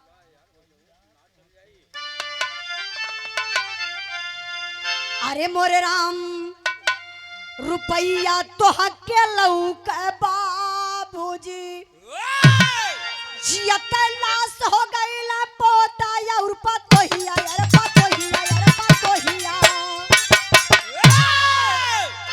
आरती कांप उठी, गड़गड़ाते हुए कांपते हुए अपने ससुर से कहती बाबूजी आपको 10 लाख रुपया दिख रहा है, अरे मेरी जिंदगी तो बर्बाद हो गई, मैं तो लूट गई, मेरा जिंदगी में अंधेरा हो गया। बाबूजी मैं जी रही हूं ना सिर्फ एक लाश बन करके, मेरा बेटा ना होता ना तो मैं जीती नहीं, मैं मर जाती। बाबूजी आपको पता नहीं होगा कि एक विधवा की जिंदगी क्या होती है। आपके 3 बेटे में से 2 बेटे तो आपके नजर के सामने हैं, लेकिन मेरा कौन है। बुढ़वा समझ गल बाबू ई बड़का नाटक रचे लगल, ई 10 लाख रुपया ना दई। मारे गुस्सा में लाल बुढ़वा आई के दुआरे बैठल। बुढ़िया के बलौलस कलस बूढ़ा तनी जल्दी आवा तो। बुढ़िया घर में से पानी लेके आई, बुढ़वा का पसीना देख के बुढ़िया घबराई गई। बुढ़वा के हर वहार लगल टोवे टावे। कलश बुढ़ऊ ठीक ठाक हुआ ना। बुढ़वा कलश बुढ़िया देख रे हम तो ठीक है लेकिन हमार दिमाग ठीक ना बा। बुढ़िया कलश का भल बुढ़ऊ। बुढ़वा कलश करे उ अरतिया 4 दिन का आइल आई पहाड़ा पढ़ावत बरे, ई छोटकी जहाज हो गई, आसमाने उड़त बा, एकर जमीन पर पैरवे ना पड़त बा। अब बुढ़िया तो पाई गई जगह। का भल बुढ़ऊ का भल। बुढ़वा कलश करे उ 10 लाख रुपया जौन पौले बा मंगली हो देवे के नौवे ना लेत बा। अब बुढ़िया लगल पेच ये बुढ़ऊ का ऐठत ऐठत पेच न भैया सवेरे ल खराबा कर डाला एकदम गलला कसे का। अरे बुढ़िया खुद ही कसत है। अब कसी डालस बुढ़वा के कलश कहो बुढ़ऊ तो से तो हम बहुत पहले कहली कि अरतिया कुलक्ष्मी बा डाइन बा हमरे लाल के खाए गई। कल रामाऊ हो रामाऊ अल्लाह के खैले हो रामाऊ आई तो आऊ के जल्दी से खाई हो रामाऊ। कहत बा कि रमाऊ हो रमाऊ ललऊ के खैले हो रमाऊ अब तो हूँ के जल्दी से खाई। बुढ़वा कले बुढ़िया सुन सुन बुढ़ौती आ गए तो खाइन पौली का खाई रे 4 दिन में। करे अरतिया खाई रे हमहन पूरा परिवार मिल की अरतिया के खाई जाई। लेकिन सुन बुढ़िया आज के दिन से घर में अरतिया का खाना पानी देखे मेरे बाबू क्या यही इंसानियत है। सबके पास एक परिवार है ये बाबू। आपको 4 दिन भोजन नहीं मिलेगा तो कैसा लगेगा। लेकिन आरती का खाना पानी बंद हो गया है। फौजी जवान की बीबी सारा कष्ट झेल लेती है लेकिन अपने दिल की बात किसी से नहीं कहती है। दिन खराब हो गया, आरती का तबीयत खराब हो गई, घर से बाहर नहीं जाती है। तब तक वही बीच में भैया हो आरती का जो बेटा है वो भी बीमार पड़ गया, उसको डेंगू बुखार पकड़ लिया। लेकिन एक माँ होने का फर्ज निभाती है आरती। अब घर से कदम बाहर निकाल दी। परिवार से कहती रह गई, कोई नहीं इलाज कराया। जब डॉक्टर साहब के पास आरती अपने बच्चा को लेकर जाती है तो बच्चे की बहुत नाजुक हालात है। डॉक्टर डांटने लगे, किसका बच्चा है? अरे इस बच्चे को 4-6 दिन पहले ही मर जाना चाहिए था, अब तक तू कहाँ थी? ले जाओ, इलाज नहीं होगा। आरती रोने लगी, डॉक्टर साहब मैं बहुत विपद की मारी हूँ, शायद मेरी बात को सुन लेंगे डॉक्टर साहब, आपका कलेजा फट जाएगा डॉक्टर साहब। हेलो हेलो,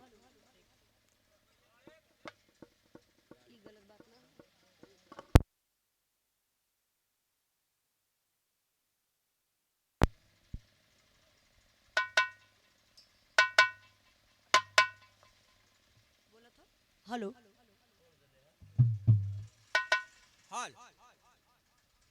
ये नहीं कभी करता, लाइट से जोड़ देना का। हेलो ठीक चला ठीक है, जैसे चले। हेलो बंद हो गई तो ठीक है, 5 मिनट और ऐसे धैर्य बनौले रही आप लोग। आरती रो रही है, डॉक्टर साहब मैं 4-6 दिन पहले आ गई होती, लेकिन मेरे परिवार में एक पैसे की मेरी कदर नहीं है, कोई नहीं मेरी वाला करता, मैं तो बहुत लाचार हूँ। डॉक्टर साहब बोले क्या हुआ? साहब सुनिए, मैं एक शहीद की पत्नी हूँ, मुझे 10 लाख शहीदी राशि मिली है, उसी पैसे के चलते परिवार में मुझे लोग मारते हैं, पीटते हैं, सताते हैं, यहाँ तक कि भोजन तक नहीं देते हैं। डॉक्टर साहब समझ गए कि लाचार है औरत। बोले आरती ठीक है, मैं भगवान के भरोसे इस बच्चे का इलाज शुरू कर देता हूँ। डॉक्टर साहब इलाज तो शुरू किए, लेकिन बारे दुनिया के मालिक, उस बच्चे को बाबू धीरे धीरे आराम होने लगा।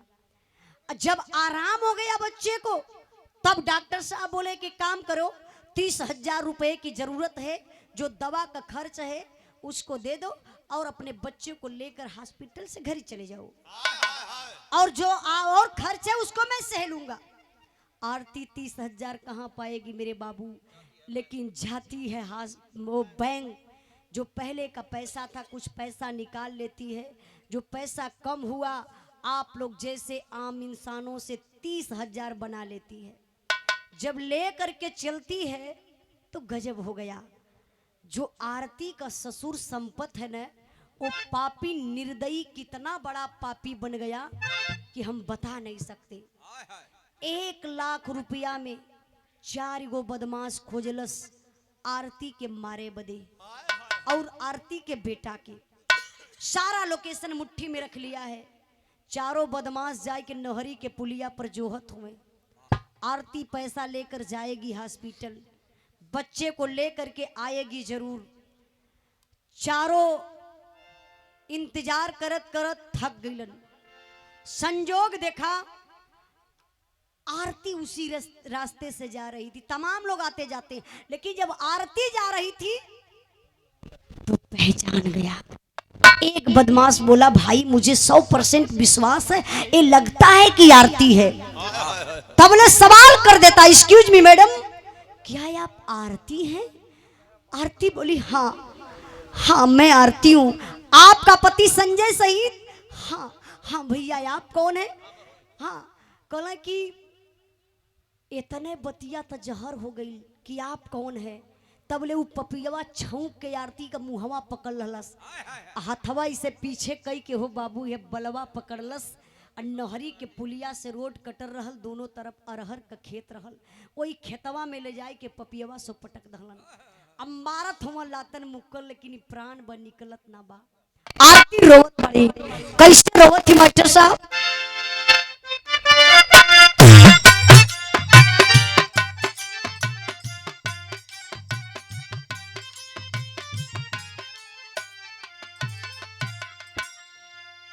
सौक सिंगरवाज कर छिलल गोसाइया रे, छिलल गोसाइया हो, पैबा का मरल के तू मार दी।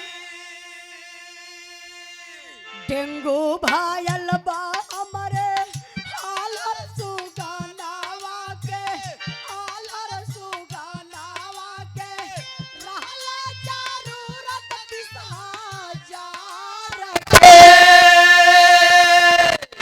करके देवे खातिर शेकअप करावे खातिर शेकअप करावे खातिर लवता दे रुपया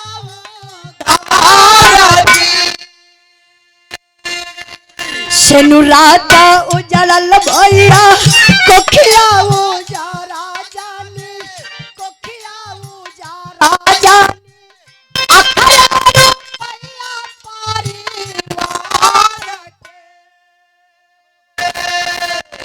आरती बोली भैया मत मारिए, मुझे बहुत चोट लग रही है, मत मारिए। फिर भी वो पापी मार रहे हैं। आरती समझ गई जो मेरे पास 30,000 रुपया है ना, उसी पैसे के चलते लोग मुझे मार रहे हैं। बैग का चैन आरती खोलती है और 30,000 रुपया निकाल करके उन पापियों के हाथ में रख देती है। फिर भी वो पापी नहीं मानते, बाबू मारते हैं। लेकिन बताया जाता है, बिरहा के सुनने वाले भैया बाबू जरा गौर करिएगा, मारने वाले से बचाने वाली की बाह लंबी हुआ करती है। उसी रास्ते से एक फौजी जवान जा रहा था, जो छुट्टी पर घर आया था। देखा कि एक अबला को 4 पापी जुट के मार रहे हैं। दौड़ गया फौजी जवान और तबले चारों बदमशवा 4 दिशा में हो गई। एक को तो पकड़ लिया, एक काला घसीटते हुए लाया फौजी जवान हुई आरती के बगल में उठा के पटक के यह ठेहुनमा इस सिनेमा पे लगाई के हलस 4 के हुनी लगना 100 रुपया गिन फर फर फर फर नहीं, एक करताल गिनबा। पहले 30,000 जमा करा। जब 4 के हुनी लगल ना तब मुहे से गेजार आ गल, उठा था गिर जात हो। फौजी जवान बोला, साला एक अबला की जान बचा नहीं सकता तो तू मार रहा था, क्यों मार रहा था? बोले भैया भैया भैया, ये जो औरत है ना आरती है, इनकर पति संजय शहीद। तब तो फौजी जवान का दिमाग चौंक गया, सोचने लगा, रे वही संजय क्या जो मेरे साथ ड्यूटी कर रहा था? ये संजय की पत्नी। कुछ बोला नहीं, सिर्फ सोचा। फिर सवाल किया, ए बताओ आप चारों की क्यों इस औरत को मार रहे थे? बोला, सर साहब पैसा। फौजी जवान तमाचा खींच लिया, साला पैसा? कौन दिया पैसा? कलई आरती, इनकर ससुर 1 लाख रुपया हमहन के दी है आरती के, और आरती के बेटा के मार दिहल जाई। तो अरे बाप रे बप्पा, फौजी जवान समझ गईलन। लिया के बाबू चल गए फौजी जवान अपने घरे, और चरहुन से कहले कि एक काम करना, 1 लाख रुपया जाकर के संपत से ले लेना और मेरे लोकेशन में रहना। चारों बदमाश चल गए, संपत से 1 लाख रुपया ले लेना। धीरे धीरे समय बीतली। यहाँ का बतिया छोड़ा हो बाबू, जरा से दिमाग लेके आप लोग चला जहाँ फौजी जवान के गोलियां लगल बा, वहां का बा मास्टर साहब।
हमार बिरहा और रह गई बा। बिरहा का आखिरी भाव आप लोग समझी।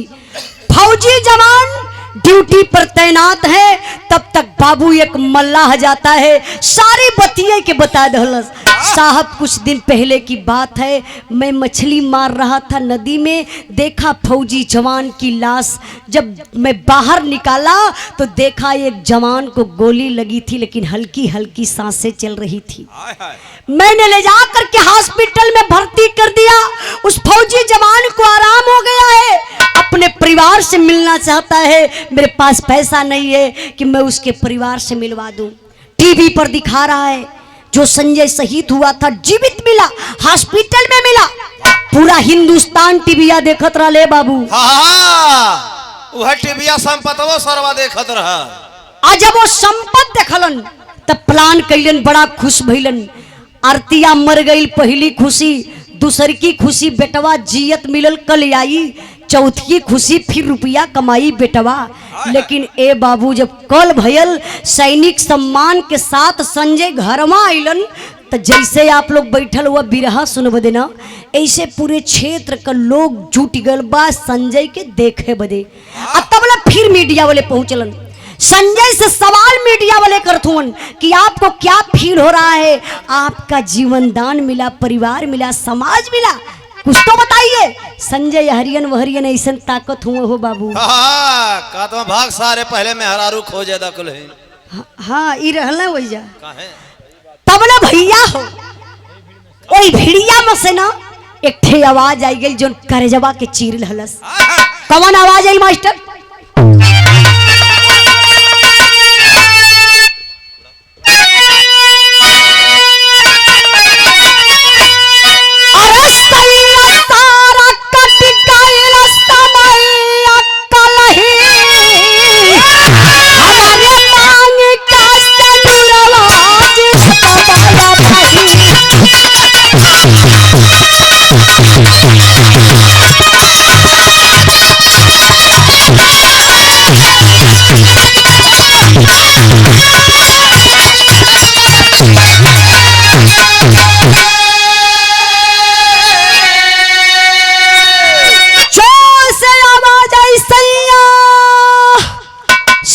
सारा कट गई समैया कलही, हमारे मांगी के सेनुरवा जियत बही।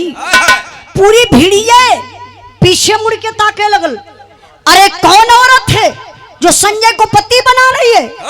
तो भैया हो भिड़िया ना चिन्हत बा, लेकिन वो बूढ़ऊ संपत ना तो चिन्हता हो। चिन्ह गईलन। कहत हो कहो सरवा धोखा कैले का हमरे साथे।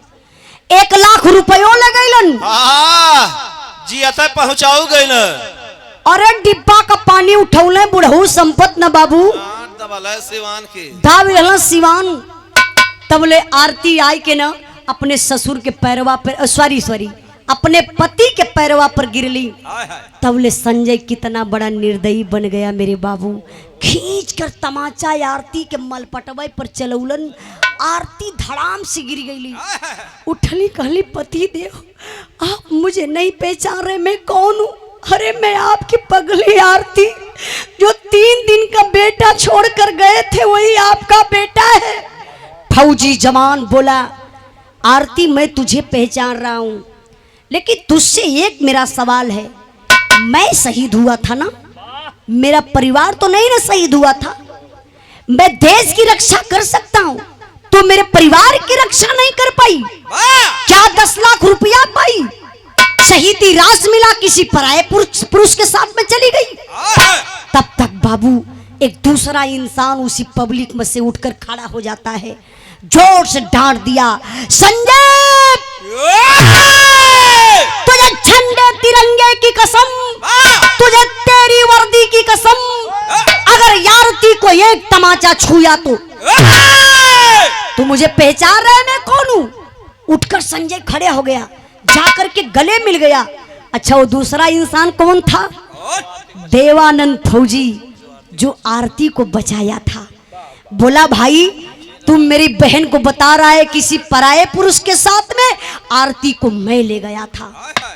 संजय के चिढ़ी आई गई। देवानंद फौजी कहले भाई सुन, अगर तुझे सच्चाई जानना है ना तू अपने पिताजी को बुलाइए संपत को। अब भैया संपत लगना खो जाए तो सरवा हो गायब। 4 गो लड़का खोजत खोजत पौने रहरी के खेते में जोर से जाए के कहले का कक्का चला घरा चेक बटा थलेला। अभी जाए ना जात हो कक्का, जबरी लड़का पकड़ के लेके अइले खड़ा कर देना संजय के सामने। अब संजय सवाल कैलन, जरा गौर करिएगा, ये बोल नहीं बाबू, 1 मिनट और हमार बिरहा बा। राजेंद्र प्रसाद 21 रुपया। अच्छा राजेंद्र प्रसाद 21 रुपया, मतलब छुट्टा करवा लला का? आई हो दादा, चल अच्छा छुट्टा हो जाई। 21 रुपया चलाक आदमी हुआ, 21 रुपया में 9 बोलवा देना, बाकी पैसा इनके दे दा, छुट्टा हो तो दे दा, नहीं हो तो वापस कर दे। नहीं नहीं, एकदम ईमानदारी से भैया, नाम बुला लला उतने अमान का सम्मान है। फिर पता नहीं कहिया भेंट मुलाकात हुई, फिर बोलेबा बिया हुआ, बिया भला कि ना? अब ना तब बिया में तो बोलेबे करबा। अगर झूठ बोलत है या बिया हो गई हुई तो देखा लड़का उका हुई तो सोहर गवाइली है न लड़का भल है तब वो हमसे बताया। तो तू का करबा? जोगाड़ है अपने पहले हो खा दे। बिरहा पर ध्यान दे बाबू। तबले देवानंद फौजी संजय के पिताजी से, मतलब वो संपत से सवाल कदल, पिताजी बताइए आप 1 लाख रुपया किसको दिए थे आरती को मारने के लिए? अरे बाप रे बप्पा, जो शराब का नशा रहल करेंट नियर खत्म। अजय यादव रामगढ़ की धरती से बहुत बहुत पुरस्कार, सब भाई के नमस्ते प्रणाम।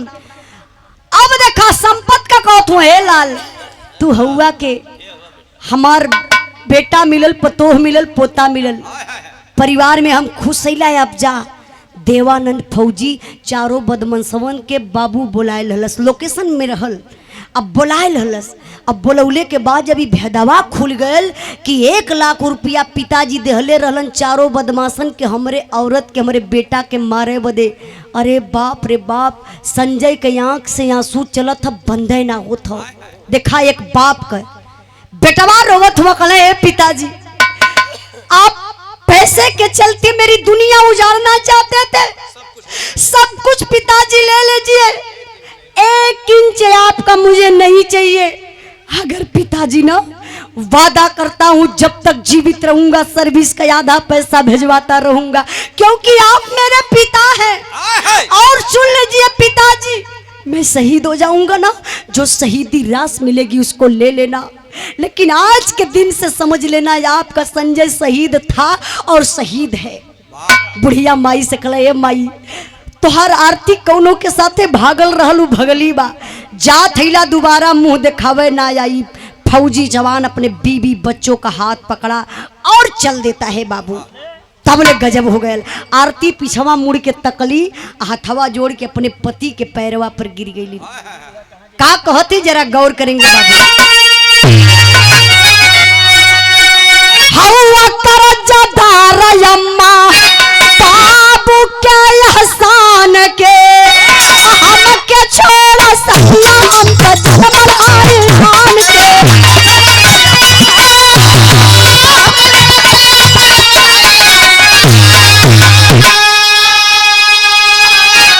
अरे जब पगली का जगह मगा भाई पापा खरी, हमारे मांग का संगवाज गौर करेंगे बाबू। आरती मुड़ के देखली, सास ससुर हो ऐसे हथवा मीच के रोवत हुए, बुढ़िया बुढ़वा खले। सैया जी भैया भैया भैया 1 मिनट और। शिवनाथ यादव खटंगिया के धरती से ए बिरहा के आखिरी भाव पर 50 रुपए का पुरस्कार, बहुत बहुत प्राम आशीर्वाद का चाह रही। बिरहा का आखिरी भाव आप लोग समझ लेंगे। बुढ़िया बुढ़वा खाली ऐसे हथवा मिजत हुआ, फौजी जवान कहले पिताजी, अरे सॉरी ओ आरती कली सैया जी, हम केहू और का बिटिया हिला, ए मम्मी पापा का हम बहू बनी, लेकिन मम्मी पापा का तू बेटा हुआ, बहुत बड़ा अरमान लेके पैदा कैले हुआ, मम्मी पापा के ठुकरावा मत, बिसरावा मत। ई लोग करनी पर अपने पश्चाताप करत हुन। यहाँ छोड़ दे बात बुढ़ाई में केहू मम्मी पापा के पूछी नहीं। एक काम करा पति देव मम्मी पापा के साथ में लेके चला। हमके कष्ट मिलल हम झेल लाली, शायद वही का नतीजा हो कि हमार पति हमके वापस मिल गईलन। अब हमार तो सबसे बड़का धन हमके वापस आ गया। बाबू आरती के कहने पर संजय फौजी अपने बीबी बच्चों के साथ मम्मी पापा को भी साथ में लेकर चला गया। आज भी वो फौजी जवान सीमा पर तैनात है। लेकिन परसों संपत वक्त रही भी हो। हाँ ये कार्ड मंडत हुआ। देखिए एक माई बापू कि 10 लाख रुपया खातिर अपने रास्ते से भटक गए, लेकिन एक बहू ऊ जो बाबू निस्वार्थ अपने सास ससुर का सेवा कैलिन। तो हमारे बिरहा के सुनने वाले भैया बाबू पैसा के ऊपर कबो मत लोग बिकिहा। 4 दिन का जिंदगी है, खुशी से बिताए देबा तो ये सबसे बड़ी महानता आप कहो। दुनिया में रुपया पैसा बहुत कुछ है, लेकिन सब कुछ नहीं है मेरे बाबू। हर आदमी एक समान नहीं हो सकते। तो बिरहा हमार आखिरी भइल, कुछ गाँव बजाव में गलती भइल हुई तो आप लोग क्षमा करने का कष्ट करेंगे, क्योंकि बहुत कीमती टाइम आप लोग अपना दिए। और ये रमेश यादव जी, अच्छा संजय यादव रामगढ़ से बहुत बहुत भैया के प्रणाम। बिरहा के आखिरी लाइन में